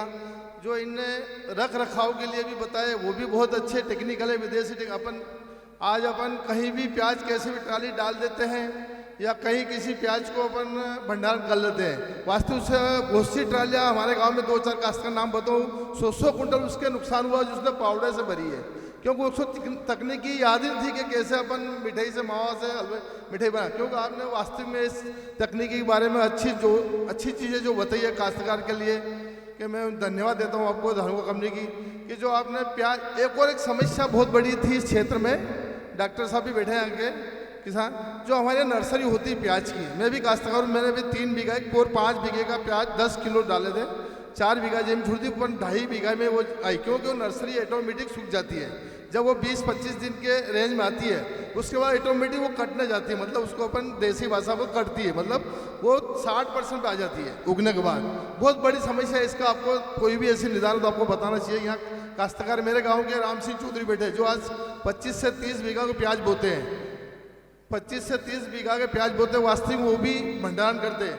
यहाँ वास्तविक भंडारण की बहुत ज़्यादा समस्या है। प्याज पैदा करने वाले बहुत है, हर तीसरे खेत में प्याज पैदा होते हैं, पर आपने जो जानकारी दी बहुत ही सटीक जानकारी दी, धन्यवाद देता हूँ आप इस कंपनी को जो आपने प्याज के लिए, क्योंकि आज तक भी प्याज काश्तकार रख सकते हैं इसलिए कि आपकी जानकारी के अनुभव से जब ग्रेडिंग से लगा कटिंग से लगा के उसको रखोगे। मैं इस कंपनी और न्यू हॉलैंड भी वास्तव में कहना चाहता हूँ। न्यू हॉलैंड मैं छोटा था, जब भी मैंने न्यू हॉलैंड छोटा बालू था, मेरे एक जो साहब है उन्हें लिया था, खरीदा था। प्रत्येक नाम बता दो। न्यू हॉलैंड बहुत ही बड़ा अच्छा ट्रैक्टर, वास्तव में न्यू हॉलैंड की भी तारीफ करता हूँ। बाकी ट्रैक्टर तो बहुत से अलग अलग अपना माइंड चलता है। क्षेत्र में कोई गांव में 2 ट्रैक्टर ले आया तो उसी के थ्रू 2 ट्रैक्टर उसी के गांव में ऐसे चलते, क्योंकि हमने उदाहरण दिया बाद वाला एक बोरी डालता है तो 2 बोरी डालता है। जब वो ट्रैक्टर 55 का लाया तो वो 60 का लाएगा, किसने 35 का लाया तो 40 का लाएगा। तो ये बात वास्तविक बात है कि अभी भी पहले जब दवाई लाते थे थर्ड डाउन दवाई चली थी, उसमें एक तलवार मंडी हुई थी उस 5 लीटर बोतल पे, तो वो नाम नहीं आता, वो बोलते वो तलवार वाली बोतल दे दो हमें, क्योंकि यहाँ के काश्तकार समझ नहीं पा रहा। आज की कंडीशन में काश्तकार यहाँ के इतने जोरदार है, विकसित है, आपके डॉक्टर के बिना भी वो कॉम्बिनेशन करके खपतवार को निपटा देते हैं। मतलब काश्तकार यहाँ का जुगाड़ ही बोलते हैं उसको, देसी भाषा में जुगाड़, हर चीज़ में वो प्रैक्टिकल करते हैं। बहुत जागरूक किसान है यहाँ के, मैं किसान को भी धन्यवाद देता हूँ। और आपने महापंचायत रखी, बहुत ही धन्यवाद। हमारे क्षेत्र में आज हो सके विधायक साहब कारणवश विधानसभा चल रही थी, वो आते तो बहुत ही अच्छा लगता है, इसलिए मैं उनकी तरफ से भी आपको धन्यवाद देता हूँ कि हमारे विधायक साहब आज विधानसभा 20 तारीख को लास्ट 21 तारीख उसके बाद, तो आपको धन्यवाद देता हूँ बार बार। जय हिंद जय भारत। बहुत बहुत धन्यवाद सर यहाँ आने के लिए, उस कार्यक्रम की गरिमा बढ़ाने के लिए। तो मैं आगे बढ़ाती हूँ कार्यक्रम को, और योजनाओं के बारे में जानकारी लेना बहुत ज़्यादा ज़रूरी है। तो हमारे बीच उद्यान विभाग से उद्यान ऑफिसर हैं प्रीति निरंजन जी। तो मैम आप आइए और कुछ महत्वपूर्ण जो उद्यान से रिलेटेड, हॉर्टिकल्चर से रिलेटेड योजनाएं हैं उसके बारे में हमारे दर्शकों को जानकारी दीजिए। इस महाकिसान चौपाल में उपस्थित सम्मानीय मंच ग्रीन टीवी कंपनी जिन्होंने इतना अच्छा प्रोग्राम का आयोजन किया है, New Holland company, Dhanuka company, आज इस कार्यक्रम में उपस्थित वैज्ञानिकगण, कृषि विभाग के अधिकारीगण, अन्य विभागों से उपस्थित अधिकारीगण एवं बड़नगर तहसील के उन्नतशील कृषक बंधुओं, मैं प्रीति निरंजन, ग्रामीण उद्यान विस्तार अधिकारी एवं शासकीय संजय निकुंज मौलाना नर्सरी में प्रभारी उद्यान अधीक्षक हूँ, और उद्यानिकी एवं खाद्य प्रसंस्करण विभाग की ओर से आप सभी का हार्दिक स्वागत और अभिनंदन करती हूँ। उद्यानिकी विभाग के द्वारा जो भी मुख्य योजनाएं चलाई जा रही हैं उनके विषय में आपको बताऊंगी। यूँ तो योजनाएं बहुत सारी हैं, लेकिन हम खास योजनाओं के विषय में जानेंगे।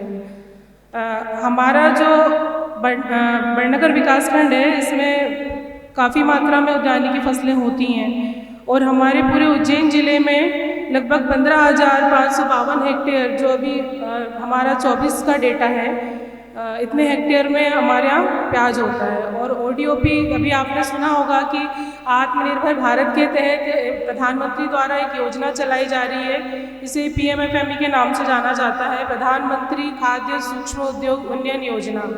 इस योजना के अंतर्गत भी हमारे ज़िले को सिर्फ प्याज के अधिक मात्रा में उत्पादन करने के कारण चिन्हित किया गया है। 1 डिस्ट्रिक्ट 1 प्रोडक्ट में और अनियन को लिया गया है, प्याज को लिया गया है। और प्याज से संबंधित जो उद्योग स्थापित कर सकते हैं, उसके लिए हमारा विभाग लगातार प्रयासरत है। हमने यहाँ पे बहुत सी फूड प्रोसेसिंग यूनिट्स अभी छोटी छोटी लगवाई भी हैं और हम इसी प्रयास में हैं कि हमारे यहाँ पे जो कच्चे माल का उत्पादन हो रहा है उससे अधिक किसान बंधु उसका प्रसंस्करण करके उद्योग लगाने की तरफ अग्रसर हो। तो अगर प्याज से संबंधित आप अगर कोई भी डिहाइड्रेशन यूनिट वगैरह है या उसका पेस्ट वगैरह बनाना, इस तरह की अगर कोई प्रसंस्करण यूनिट अगर आप लगाते हैं तो आप बिल्कुल विभाग से इसके लिए संपर्क कर सकते हैं। हमें विभाग की महत्वपूर्ण योजनाओं के विषय में आपको बता रही हूँ। ये भी एक बहुत महत्वपूर्ण योजना है PMFME योजना। इस योजना में 18 वर्ष से लेकर 60 वर्ष तक का कोई भी व्यक्ति उद्योग स्थापित कर सकता है। उस उद्योग में लगने वाली मशीनों में जो भी लागत आती है उसका 35% आपको अनुदान मिलेगा और अधिकतम रुपए में बात की जाए तो 10 लाख रुपए आपको इसमें अनुदान की पात्रता है। ठीक है, और इसके लिए आपको विभाग पूरा सहयोग करेगा और हमारे यहाँ पे CA कुछ अपॉइंट किए गए हैं जो आपकी DPR तैयार करेंगे, डिटेल प्रोजेक्ट रिपोर्ट, और बैंक के माध्यम से जो आपका लोन स्वीकृत होना उसमें भी डिपार्टमेंट और DRPs आपकी पूरी मदद करेंगे। तो अगर ऐसे कोई पढ़े लिखे नौजवान हैं जो रोजगार की तलाश में हैं तो मैं उनसे यही कहना चाहूँगी कि आप खुद अपना कोई रोजगार स्थापित कीजिए फूड प्रोसेसिंग से रिलेटेड, जिससे कि आप खुद दूसरे लोगों को रोजगार दे सकें, आत्मनिर्भर बन सकें। ठीक है, तो ये एक महत्वपूर्ण योजना है। इसके लिए अगर आप डिटेल में जानना चाहेंगे तो मेरा कार्यालय है मौलाना नर्सरी पर, आप आकर मुझसे मिल सकते हैं, मैं आपको और भी ज़्यादा डिटेल में बता दूँगी। अब विभाग की दूसरी योजनाओं पर चलते हैं। हमारे विभाग में MIDH मिशन चलता है, एकीकृत बागवानी विकास मिशन। इस मिशन में संरक्षित खेती नाम का एक घटक है। संरक्षित खेती में आने वाले जो संरक्षित खेती के अंतर्गत एक तो प्लास्टिक मल्चिंग आती है, लो टनल आती हैं और पॉली हाउस, नेट हाउस आते हैं।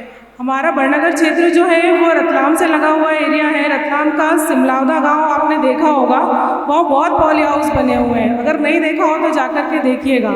तो ये पॉली हाउस क्या है यहाँ और इनमें किस तरह से खेती की जाती है, तो हमारा जो विभाग है वो इनको आगे बढ़ाता है। इस योजना में अगर आप इसमें हम अनुदान देते हैं और लोगों को प्रेरित करते हैं कि आप इस तरह की तकनीक को अपनाएं और ज़्यादा से ज़्यादा लाभ कमा सकते हैं। प्रोटेक्टिव कल्टीवेशन यानी कि ऑफ सीज़न में हम सब्जियों को लेना।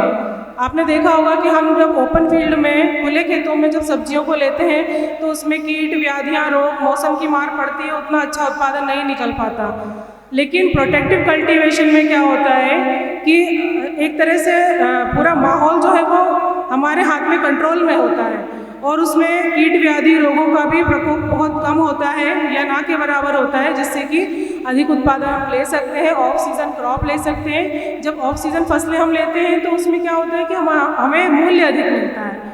तो हमारे यहाँ पर कुछ पॉली हाउस, नेट हाउस वगैरह बने भी हैं और इन योजनाओं का लाभ लेने के लिए आपको थोड़ा पैसा ज़रूर खर्च करना पड़ेगा, लेकिन इनका फ़ायदा ये है कि आप छोटे से एरिया में इसकी शुरुआत कर सकते हैं। यानी कि 500 वर्ग मीटर में पॉली हाउस, 500 वर्ग मीटर से लेके 1008 तक, 1008 वर्ग मीटर में छोटा पॉली हाउस बनता है, जिसकी प्रति वर्ग जो लागत आती है प्रति वर्ग मीटर 945 रुपये आती है। छोटे वाले में सबसे ज़्यादा लागत आती है। और उसके बाद में 1008 से लेकर 2080 तक बनता है, फिर 2080 से लेकर 4000 वर्ग मीटर का पॉली हाउस बनता है। पॉली हाउस की सबसे बड़ा पॉली हाउस बनता है 4000 वर्ग मीटर का, इसकी जो लागत आती है वो 844 रुपये प्रति वर्ग मीटर के हिसाब से आती है। तो अगर हम 4000 वर्ग मीटर का पॉली हाउस बनाते हैं तो हमको इसमें 16,88,000 का अनुदान विभाग के द्वारा मिलता है। और साथ ही नेट हाउस बनता है। नेट हाउस भी आपने देखे होंगे कि इंसेक्ट प्रूफ नेट के हाउस बनाए जाते हैं, जिसके अंदर आपने खीरा या शिमला मिर्च, इस तरह की सब्जियां आपने देखी होंगी, फूलों की खेती भी होती है। तो ये भी जो है वो एक प्रोटेक्टिव माहौल के अंदर सब्जियों को तैयार किया जाता है और उनमें अधिक मुनाफा कमाने की तकनीकें हैं ये भी। तो इसमें 14,20,000 का इसके अंदर अनुदान मिलता है और 710 रुपये प्रति वर्ग मीटर के हिसाब से शेडनेट हाउस में लागत आती है। तीसरा हमारा जो घटक है वो है मल्चिंग। प्लास्टिक मल्चिंग आपने देखी होगी कि कई जगह प्लास्टिक शीट बिछा करके किसान खेती करते हैं, मिर्च में या फूलों की खेती करते हैं या सब्जियां लगाते हैं। तो ये मल्चिंग क्यों लगाते हैं? मल्चिंग से क्या फ़ायदा है? मल्चिंग जो है वो एक तो नमी का संधारण करती है और मिट्टी में पाए जाने वाले जो रोगजनक होते हैं उनकी रोकथाम करती है। फिर क्योंकि उसमें जब प्रकाश की किरणें मतलब सूर्य की किरणें पड़ती हैं तो उसमें हीट जनरेट होती है और उससे रोगजनक जो है उनकी रोकथाम होती है। खरपतवारों का नियंत्रण होता है, बार बार हमें निदाई गुड़ाई करने में पैसा खर्च नहीं करना पड़ता। और जो खरपतवार होते हैं वो दूसरे फसलों को नुकसान पहुंचाने वाले जो कीट पतंगे होते हैं उनका आश्रय का काम करते हैं, तो उन्हें भी मतलब उनसे भी हमको निजात मिलती है मल्चिंग से। तो मल्चिंग के बहुत फ़ायदे हैं। मल्चिंग की जो विभाग द्वारा इकाई लागत मानी गई वो 32,000 रुपये प्रति वर्ग हेक्टेयर है और इसमें 16,000 रुपये का अनुदान यानी 50% अनुदान की पात्रता है। पॉली हाउस में भी 50% है, नेट हाउस में भी 50% और मल्चिंग में भी। संरक्षित खेती के तीनों घटकों में 50% अनुदान की पात्रता है। इसके बाद में हमारे यहाँ पे बगीचे लगाने, ऑर्चर्ड लगाने के लिए भी योजनाएं चलती हैं। बड़नगर क्षेत्र में नींबू और अमरूद के बगीचे बहुतायत में लगाए जाते हैं और इन योजनाओं में आपको 40% तक का अनुदान दिया जाता है। प्रथम वर्ष में आपको जो अनुदान देय है वो 60% है और दूसरे साल आपका बगीचा 80% तक जीवित रहने पर आपको अगली किश्त का भुगतान होता है, मतलब 20% का भुगतान फिर से होता है और तीसरे साल में आपको जो बची हुई 20% है उसका भुगतान होता है। ऐसे करके आपको जो 40% जो अनुदान दिया जाता है उसको 3 टुकड़ों में देते हैं, 60, 20, 20 करके 3 साल में आपको अनुदान दिया जाता है। तो अगर आप बगीचे लगाते हैं तो विभाग से ज़रूर संपर्क करें और योजनाओं का लाभ लें। इसके बाद में एक और योजना है MIDH मिशन के अंतर्गत आती है। इसमें पैक हाउस बनते हैं।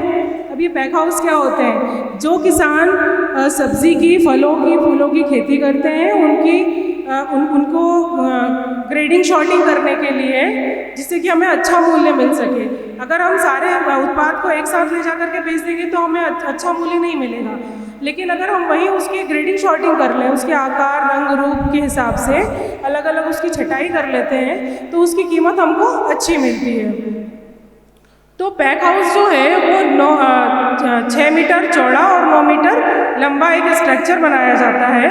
इस स्ट्रक्चर के अंदर आपको शॉर्टिंग ग्रेडिंग का काम करना होता है और इस स्ट्रक्चर की इकाई लागत विभाग द्वारा 4 लाख रुपए मानी गई है और इसमें 50% का अनुदान है, यानी कि आपको 2 लाख रुपए विभाग के द्वारा इसमें अनुदान दिया जाता है पैक हाउस में।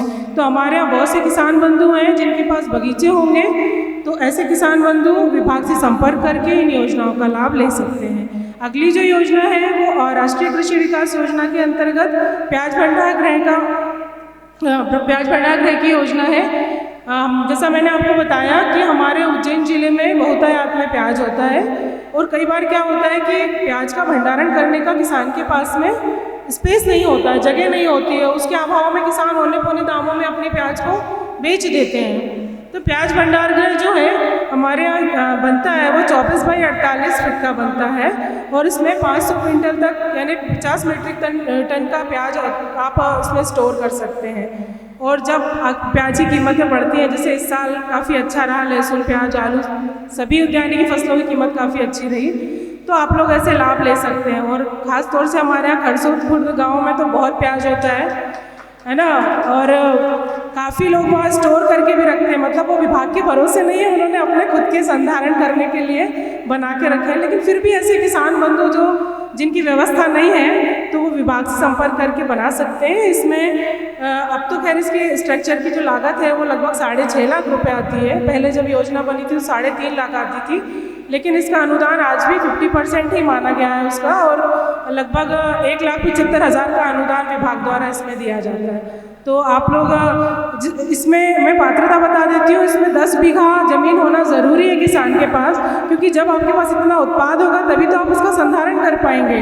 तो सामान्य वर्ग में 10 बीघा ज़मीन होना ज़रूरी है और SC ST के लिए लगभग 7.5 बीघा ज़मीन इसके लिए ज़रूरी है। तो अगर ऐसे किसान बंधु जिनको आवश्यकता है प्याज भंडारगृह की तो वो विभाग में आवेदन ज़रूर कर लें। और इसके बाद में इसके बाद हमारी अगली महत्वपूर्ण योजना जो है वो प्रधानमंत्री कृषि सिंचाई योजना है, जिसमें 3 घटक है हमारे यहाँ पे। एक तो मिनी स्प्रिंकलर है, ड्रिप है और पोर्टेबल स्प्रिंकलर है। आपने देखा होगा, आप लोग यूज़ भी करते हैं आलू, प्याज, लहसुन जैसी फसलों के लिए जो छोटे वाले फुहारे या मिनी स्प्रिंकलर है, वो 10 बाई 10 फीट की दूरी पर लगते हैं और उनसे अच्छा उत्पादन भी लोग ले रहे हैं। पानी की एक तो 50% तक उसमें बचत है, दूसरा जो थ्रिप्स वगैरह है उसका भी कंट्रोल, बूंदों के जब वो फुहारे चलते हैं तो बूंदों का आघात लगता है, और जो थ्रिप्स होता है बहुत मुलायम सा कीट होता है, तो काफ़ी हद तक उसका कंट्रोल होता है। दूसरा, जो फुहारों के रूप में बूंदें ज़मीन पर पड़ती हैं तो मिट्टी कॉम्पैक्ट नहीं होती, कड़क नहीं होती है, उसमें फुसफुसापन बना रहता है, पोरस रहती है मिट्टी, जिससे कि आपके जो प्याज, लहसुन, आलू के कंद हैं उनका आकार भी अच्छे से बनता है। तो अधिक से अधिक मात्रा में किसान भाई उनका उपयोग करें, पानी की भी बचत होगी आपकी, और अंडुलेटिंग जो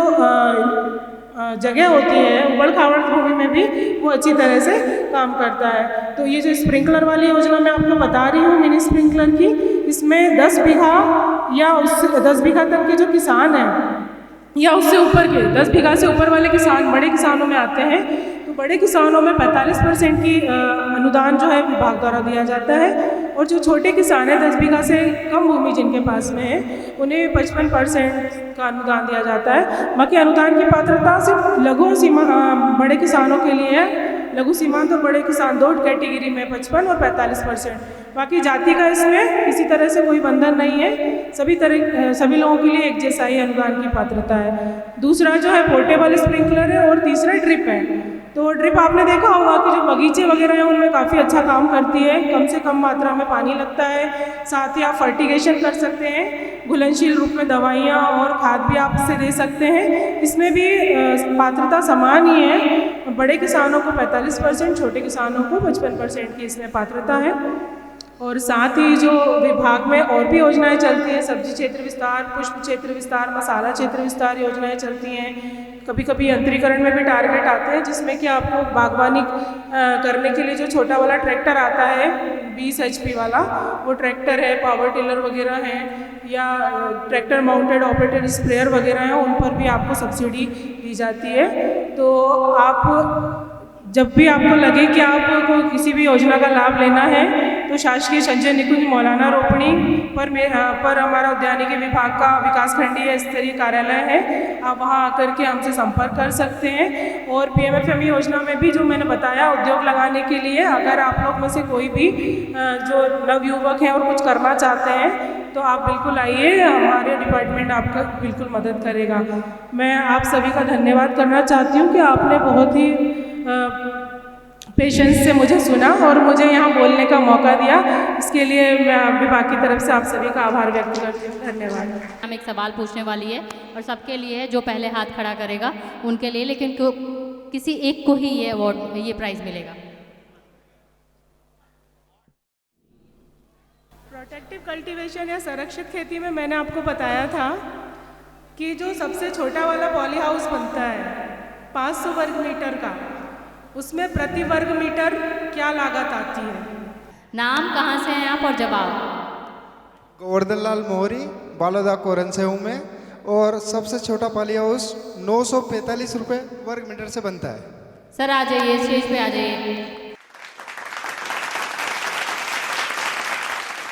हमारे बीच DDA सर हैं, Shri RPS Nayak sir, DD agriculture Ujjain Madhya Pradesh से। सर आप भी स्टेज पे आ जाइए प्लीज़।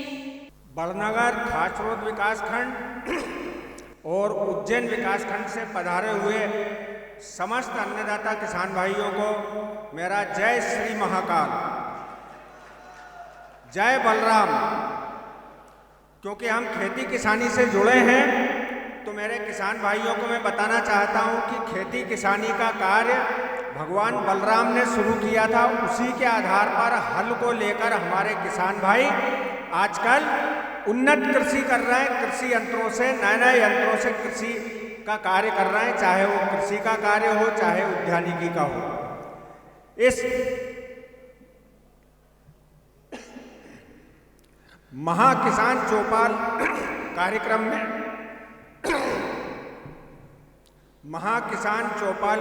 में आज के इस कार्यक्रम में पधारे हमारे बीच में उपस्थित हमारे सम्माननीय जिला पंचायत अध्यक्ष प्रतिनिधि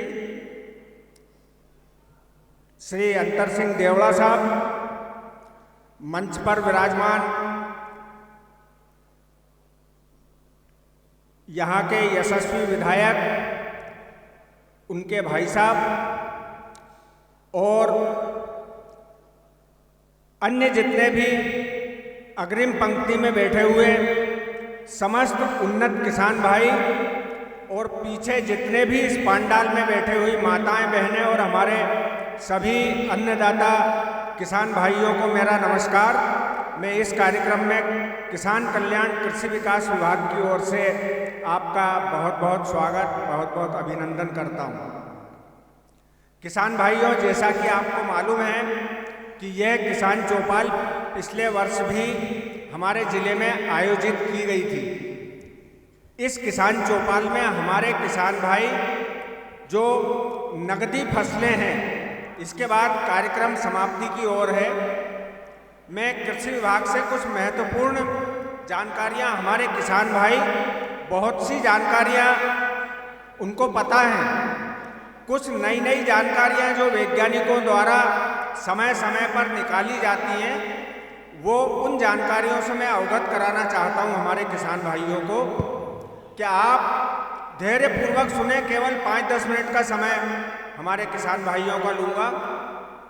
किसान भाइयों, जैसा कि आपको मालूम है, अभी हमारी जो कृषि है, हमारे किसान भाई बहुत अच्छी कृषि कर रहा है और उत्पादन भी बहुत अच्छा ले रहा है। हमारे यहाँ उत्पादन भी काफ़ी अच्छी मात्रा में हो रहा है, लेकिन उत्पादन जो हो रहा है वो हमारे किसान भाई पूरा रासायनिक खेती के ऊपर आश्रित होकर ही उत्पादन ले रहे हैं। आप रासायनिक खेती अवश्य करें, हम रासायनिक खेती के लिए मना नहीं करते कि आप रासायनिक खेती ना करें, लेकिन शुरुआत की अवस्था में आप अपने परिवार के लिए जो जितना अन्न आपके परिवार को खाने के लिए लगता है, चाहे सब्जी हो चाहे अन्न हो, उतना अन्न हमारे किसान भाई प्राकृतिक खेती या जैविक खेती के माध्यम से उत्पादन कर वो हमारे खाने के रूप में इस्तेमाल करें। आप भले 1 बीघा में बोएं या फिर 2 बीघा में बोएं, जितनी आपकी परिवार की अनाज की आवश्यकता है उतना आप कम से कम प्राकृतिक खेती करें। प्राकृतिक खेती करने के लिए अभी बहुत सारे हमारे वक्ताओं ने आपको जानकारी दी होगी। प्राकृतिक खेती में हमारे किसान भाइयों को एक गौ माता की आवश्यकता होती है। एक गौ माता को हमारे किसान भाई आवश्यक रूप से पालें, उसकी अच्छी देखभाल करें। गौ माता को नाम माता इसलिए दिया गया है क्योंकि उसमें असंख्य प्रकार के गुण हैं। हमें माता जैसे हमें पालती है, इसी तरह गौ माता भी हमारे किसान भाइयों की और हमें भी पालती है। उसकी हर चीज़ हमारे किसान भाइयों के लिए खेती में उपयोगी है, चाहे गौमूत्र हो, चाहे गोबर हो, चाहे उसका सींग हो, ये सभी चीज़ें गाय की हमारी खेती में काम आती हैं। तो हमारे किसान भाई गौ माता का पालन अवश्य करें। एक गाय यदि हमारे किसी किसान भाई के पास है तो वो 30 बीघा में आसानी से खेती कर सकते हैं, एक गाय के गोबर और गौमूत्र से। तो ये प्राकृतिक खेती के जो संसाधन हैं, इसमें हमारे किसान भाई प्राकृतिक खेती करने के लिए बीजामृत, जीवामृत, धन जीवामृत, इस तरह की के ये कुछ औषधियाँ बनाई जाती हैं, जिन्हें हमारे किसान भाई जो खाद के रूप में आप यूरिया DAP ये छिड़कते हैं, तो ये गौ माता का गोबर और गौमूत्र, इसको मिलाकर यदि आप अपने खेतों में और अपनी फसलों में छिड़केंगे, हमारे किसान भाइयों को बराबर उतना ही उत्पादन होगा। बीजामृत बनाने के लिए हमारे किसान भाई को एक गाय की आवश्यकता होती है। तो एक गाय के 10 लीटर गोबर, 10 लीटर गौमूत्र, 1 किलो गुड़, 1 किलो बेसन और किसी भी पेड़ के नीचे की 1 किलो मिट्टी, ये 200 लीटर के ड्रम में आप डाल दें। 4-5 दिन तक उसको ड्रम में सड़ने दें, हर रोज उसको हिलाते रहें दोनों तरफ और फिर मुंह ढक के बंद करके रखें उसको। 5-6 दिन बाद जब उसमें सड़न की क्रिया होती है तो गौ माता के गोबर और गौमूत्र में लाभदायक जीवाणु, इतने लाभदायक जीवाणुओं की संख्या रहती है जो हमारी खेती किसानी के मिट्टी के काम में आती है। उसको 200 लीटर के ड्रम में आप डाल दें, 5-6 दिन बाद उसको छानकर उस पानी को आप 1 एकड़ क्षेत्र में, चाहे खाली जमीन हो चाहे कोई फसल हो, उस पर हमारे किसान भाई छिड़काव करें, उसी से खेती करें। शुरुआत में आपको 1-8 साल जो है थोड़ी कम पैदावार मिलेगी, लेकिन जब उसमें जीवाणुओं की संख्या बढ़ जाएगी तो हमारे किसान भाइयों को जैविक खेती के माध्यम से बहुत अच्छा उत्पादन प्राप्त होगा। तो हमारे किसान भाई प्राकृतिक खेती, जैविक खेती आवश्यक रूप से करें, अपने खाने के उपयोग के लिए अवश्य करें। इसी अवसर पर मैं हमारे किसान भाइयों को बताना चाहता हूं कि हमारे किसान भाई अभी जो गेहूं की फसल बोई है, हमारे ज़िले में जब गेहूं की फसल कटती है, मजदूरों की समस्या है तो हार्वेस्टर से कटवाते हैं और हार्वेस्टर से थोड़ा ऊंचा ऊंचा कटता है। तो उस ऊंचे कटे हुए गेहूं को हमारे किसान भाई जब काट लेते हैं तो उसमें आग लगा देते हैं। तो मैं इस अवसर पर हमारे समस्त किसान भाइयों को बताना चाहता हूं कि आप गेहूं के जो काटने के बाद जो ठूंठ बचते हैं उनमें आग ना लगाएं। इस पर सरकार का प्रतिबंध भी है और जुर्माने का प्रावधान भी है। तो मैं समस्त किसान भाइयों से आग्रह करता हूं कि हमारे किसान भाई उसको रोटावेटर के माध्यम से मिलाएं या फिर एक डिकम्पोजर आता उसका छिड़काव करके और डिकम्पोज कर दें उसको। तो धरती में जो खाद लगना है प्राकृतिक तरीके से वो खाद भी लगेगा और हमारा पर्यावरण भी दूषित नहीं होगा। तो हमारे किसान भाई इसका ध्यान रखें। अभी हमारे किसान भाई गेहूं की फसल हमारे यहाँ ज़्यादा मात्रा में बुआई होती है।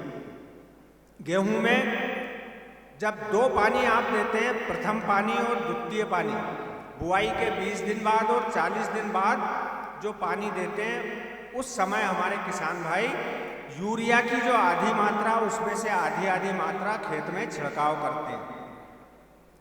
तो अभी इस वर्ष हमारे किसान भाइयों को किसी भी तरह की खाद की कोई परेशानी नहीं आई। अभी यूरिया भी हमारे ज़िले में पर्याप्त मात्रा में उपलब्ध है। पर यूरिया के ऊपर निर्भरता कम करने के लिए हमारे किसान भाइयों को मैं बताना चाहता हूं कि नैनो यूरिया का भी हमारे किसान भाई छिड़काव करें अपनी फसलों पर। कब करें? दूसरी सिंचाई के समय। जब 40 दिन का गेहूं हो जाता है तो उसमें पत्तियां भी ज़्यादा आ जाती हैं। तो 40 दिन की अवस्था पे करें और फिर 50-55 दिन की अवस्था पे नैनो उर्वरक का आधा लीटर की बाटल आती है, 1 एकड़ के लिए पर्याप्त होती है छिड़कने के लिए। तो लाने ले जाने में भी सहूलियत हमारे किसान भाइयों को, केवल आपको छिड़काव करना है उसका। तो जब पत्तियों की संख्या ज़्यादा हो जाती है, जब ज़्यादा चौड़ी हो जाती है गेहूं की पत्तियां, तो ये पत्तियों पर सीधा असर करता। यूरिया की जो मात्रा आप यूरिया खाद जो देते हैं उससे नाइट्रोजन तत्व मिलता है, तो इसमें भी नैनो उर्वरक में बहुत छोटे छोटे कण रहते हैं जो सीधे पत्तियों के माध्यम से, पत्तियों में जो छिद्र रहते हैं उनके माध्यम से सीधे पौधे में चले जाते हैं और बराबर आपको यूरिया जैसा ही फायदा होता है। तो कम पैसे में हमारे किसान भाई इसका भी उपयोग करें। यूरिया की बोरी हमारे किसान भाइयों को पता 270 रुपये की बोरी, 266 रुपये की, और ये नैनो उर्वरक 225 रुपये की आधा लीटर की बाटल, जिसे हमारे किसान भाई 1 एकड़ क्षेत्र में आसानी से छिड़काव करके और आपकी जो ज़्यादा लागत लगती है उसको हमारे किसान भाई कम कर सकते हैं। तो नैनो उर्वरक का उपयोग करें। आजकल ड्रोन टेक्नोलॉजी आ गई है, ड्रोन में भी जो आप स्प्रे पंप से दवाई छिड़कते हैं तो वो ड्रोन से भी दवाई, उसके ऊपर भी विभाग का अनुदान आने वाला अभी लक्ष्य आएंगे उसके, तो हमारे ज़िले में कुछ एफपीओ के माध्यम से ड्रोन मिले हैं।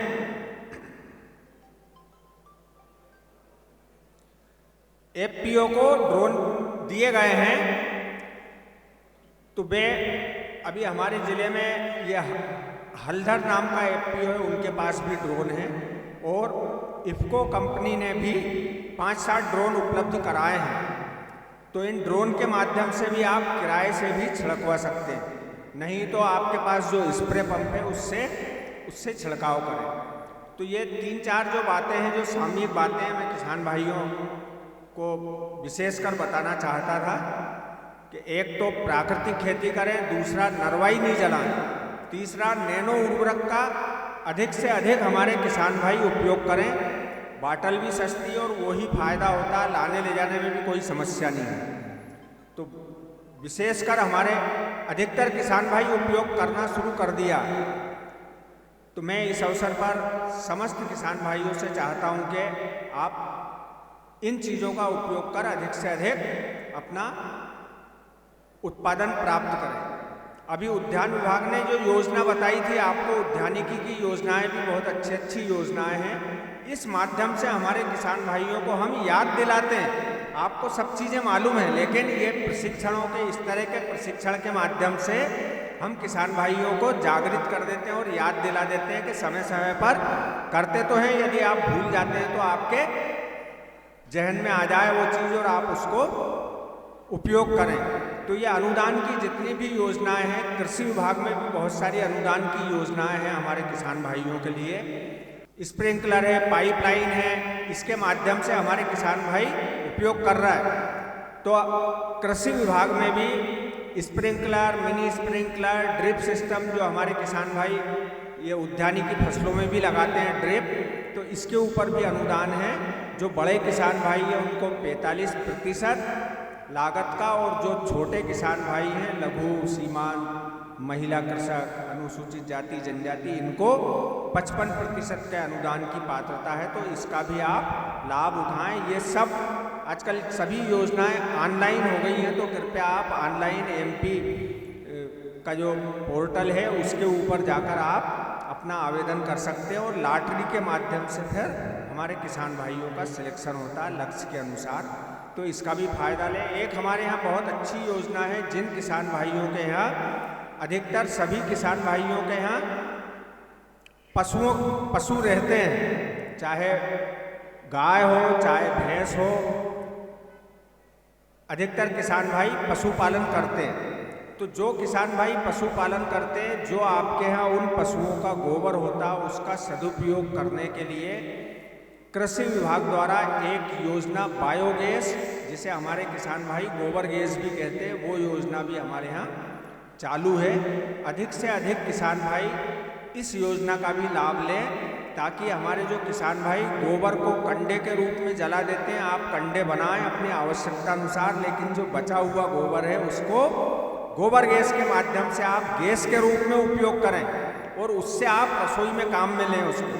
तो उसके ऊपर भी जो सामान्य किसान भाई हैं उनको 14,375 रुपये का अनुदान है, और जो अनुसूचित जाति जनजाति के किसान भाई हैं उनको 22,500 रुपये का इस योजना के तहत अनुदान है। हमारे बड़नगर विकास खंड में भी काफ़ी किसान भाइयों ने पिछले वर्ष भी बनाए, और कुछ किसान भाइयों ने तो बड़े बड़े भी बनाए, 6-6 घन मीटर के। तो आप 2 घन मीटर का बनाए, उसमें प्रतिदिन आपको 40 से 50 किलो गोबर और इतना ही पानी आपको डालना है उस टंकी में, और वो गोबर गैस में चला जाता है और उसकी गैस बनती है, उसको आप उपयोग करें। तो प्रतिदिन 2 घन मीटर का जो बायोगैस यदि आपने बनाया है तो 40-50 किलो गोबर की आवश्यकता होती है। यदि आपके यहाँ ज़्यादा गोबर है, परिवार की संख्या ज़्यादा है, तो आप 3 घन मीटर का भी बनाएं, 75 किलो गोबर की आवश्यकता होती है उसमें।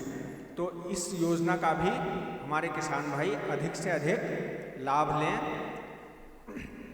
धन्यवाद। जय हिंद, जय भारत। बहुत बहुत धन्यवाद सर। तो एक आखिरी सवाल आज के लिए सर पूछ रहे हैं, जो सर ने बताया उससे रिलेटेड। आप लोगों को सवाल सुनने के बाद अपना हाथ खड़ा करना है। किसान भाइयों, अभी मैंने आपको 2 मिनट भी नहीं हुए होंगे, 2 मिनट पहले बायोगैस गोबर गैस के ऊपर अनुदान बताया था कि सामान्य किसान भाई को और अनुसूचित जाति जनजाति के किसान भाइयों को कितना अनुदान की पात्रता है, तो किसान भाई बताएं कृपया। मेरा नाम हरिओम धाकाड़े, मैं बड़गांव से हूँ। बायोगैस में ST/SC में 22,500 का अनुदान है और OBC जनरल में 14,375 रुपये का। सही है सर, आ जाइए स्टेज पे, आ जाइए सर। बहुत बहुत धन्यवाद सर। तो हम अपने कार्यक्रम के आखिरी पड़ाव पे आ गए हैं, जो हमारा है सर्टिफिकेट डिस्ट्रीब्यूशन का, जिसके लिए मैं स्टेज पे हमारे एक्सपर्ट को बुलाना चाहूँगी। एक्सपर्ट्स को Shri RPS Nayak sir, DD agriculture sir, please stage पे आ जाइए। Doctor Bhushan Bhive sir, DOGR ICAR से, सर आप भी स्टेज पे आ जाइए। श्री अंतर सिंह देवड़ा सर स्टेज पे आ जाइएगा, और श्री भूपेंद्र सिंह जी स्टेज पे आइएगा। Mister Akhil Sharma sir, mister Animesh वगैरह सर, और मिस्टर अजय कुंभाकर सर, आप लोग स्टेज पे आ जाइए। हमारे बीच हैं प्रगतिशील किसान श्री मुकेश जी आंजना जी, श्री महेंद्र आंजना जी हैं देवड़ा खेड़ी से, उज्जैन आलू प्याज उत्पादन करते हैं। श्री शेर सिंह जी हैं कोकला खेड़ी से, उन्नत खेती करते हैं ये। श्री जीवन सिंह जी हैं कुशला खेड़ी उज्जैन से। मुरली लाल जी हैं टकवासा से, उज्जैन, लहसुन प्याज उत्पादन करते हैं ये। श्री महेश भंवर लाल जी हैं गंगेड़ी उज्जैन से, आधुनिक खेती और पशुपालन करते हैं ये। श्री मुकेश शर्मा जी हैं भंवरी से, उज्जैन, प्रगतिशील कृषक है ये, जैविक खेती करते हैं ये। गजराज सिंह जी हैं रामवासा से। भारत सिंह अंजना जी हैं देवड़ा खेड़ी से, उज्जैन। संजू पटेल जी हैं टकवासा से। गिरधारी जी नोदा उज्जैन से, जैविक खेती करते हैं। चंद्रपाल जी हैं कनवास से, उज्जैन से। धर्मेंद्र सिंह राम सिंह जी हैं अर्जुला से। अनोखी लाल जी बुरानाबाद उज्जैन। प्रेम सिंह जी गोवर्धन सिंह जी पालकी से हैं। चोखा लाल जी सोलंकी जी हैं घुड़ाड़िया पित्रामल से। तूफान सिंह जी हैं बरखेड़ा जावड़ा से, ये प्रगतिशील खेती करते हैं। शोभा राम भंवर सिंह जी हैं उमरनी से, ये फसल बागवानी फसल उत्पादन करते हैं। भारत पाटीदार जी हैं बटलावदी से, उज्जैन। वक्तावर सिंह जी हैं करण सिंह जी गुड़ला से, लहसुन प्याज उत्पादन करते हैं। भारत सिंह जी हैं नवादा से, उज्जैन। श्री ईश्वर सिंह जी हैं घुमाहेड़ा से, लहसुन और प्याज उत्पादन करते हैं ये। श्री योगेंद्र जी कौशिक जी अजरावदा से। श्री लाला जी मुखाती जी हैं लोहाना से, जैविक खेती करते हैं ये। श्री राम स्वरूप जी नागर जी हैं बंगरेट से। श्री गोपाल जी दोडिया जी हैं बीसाहेड़ा से। बाबूलाल जी यादव जी हैं असावता से। श्री सुनील जी यादव जी हैं जलोदिया से। मुकेश जी व्यास जी हैं खेड़ा नारायण से।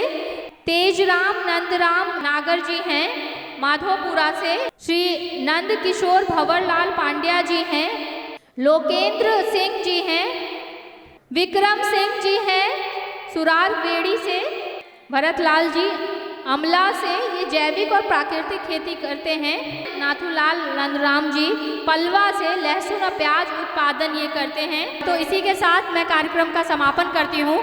मैं हमारे जितने भी एक्सपर्ट आज के कार्यक्रम में उपस्थित रहे, आप सभी का बहुत बहुत धन्यवाद कि आप लोग आए, अपना कीमती समय दिया और ये तमाम जानकारी हमारे दर्शकों के साथ शेयर किया। इसी के साथ मैं धन्यवाद करना चाहूँगी यहाँ पे जितने भी हमारे किसान भाई बहन आए हैं, आप सभी का बहुत बहुत धन्यवाद कि आप लोग यहाँ आए, हमें आपने सुना और उम्मीद है कि कुछ उपयुक्त जानकारी आप यहाँ से लेकर जा रहे होंगे। तो फिलहाल के लिए बस इतना है ही, लेकिन अगर अभी तक आपने ग्रीन टीवी का यूट्यूब चैनल सब्सक्राइब नहीं किया है तो तुरंत सब्सक्राइब कर ले, बेल आइकन भी प्रेस कर ले। साथ ही में ग्रीन टीवी के फेसबुक पेज को लाइक व फॉलो करके इंस्टाग्राम और ट्विटर पर भी फॉलो कर सकते हैं। तो धानुका का टोल फ्री नंबर नोट कर सकते हैं 1800-102-1022। न्यू हॉलैंड का टोल फ्री नंबर 1800-419-0124 और स्टील इंडिया का नंबर 9028411222 और ग्रीन टीवी का व्हाट्सएप नंबर 8097864300। तो फिलहाल के लिए बस इतना ही। आप मुझे दीजिए इजाजत, आप बने रहिए हमारे साथ और देखते रहिए ग्रीन टीवी। नमस्ते। देखिए ग्रीन टीवी यूट्यूब पर भी, बस सब्सक्राइब करें और बेल आइकन दबाएं।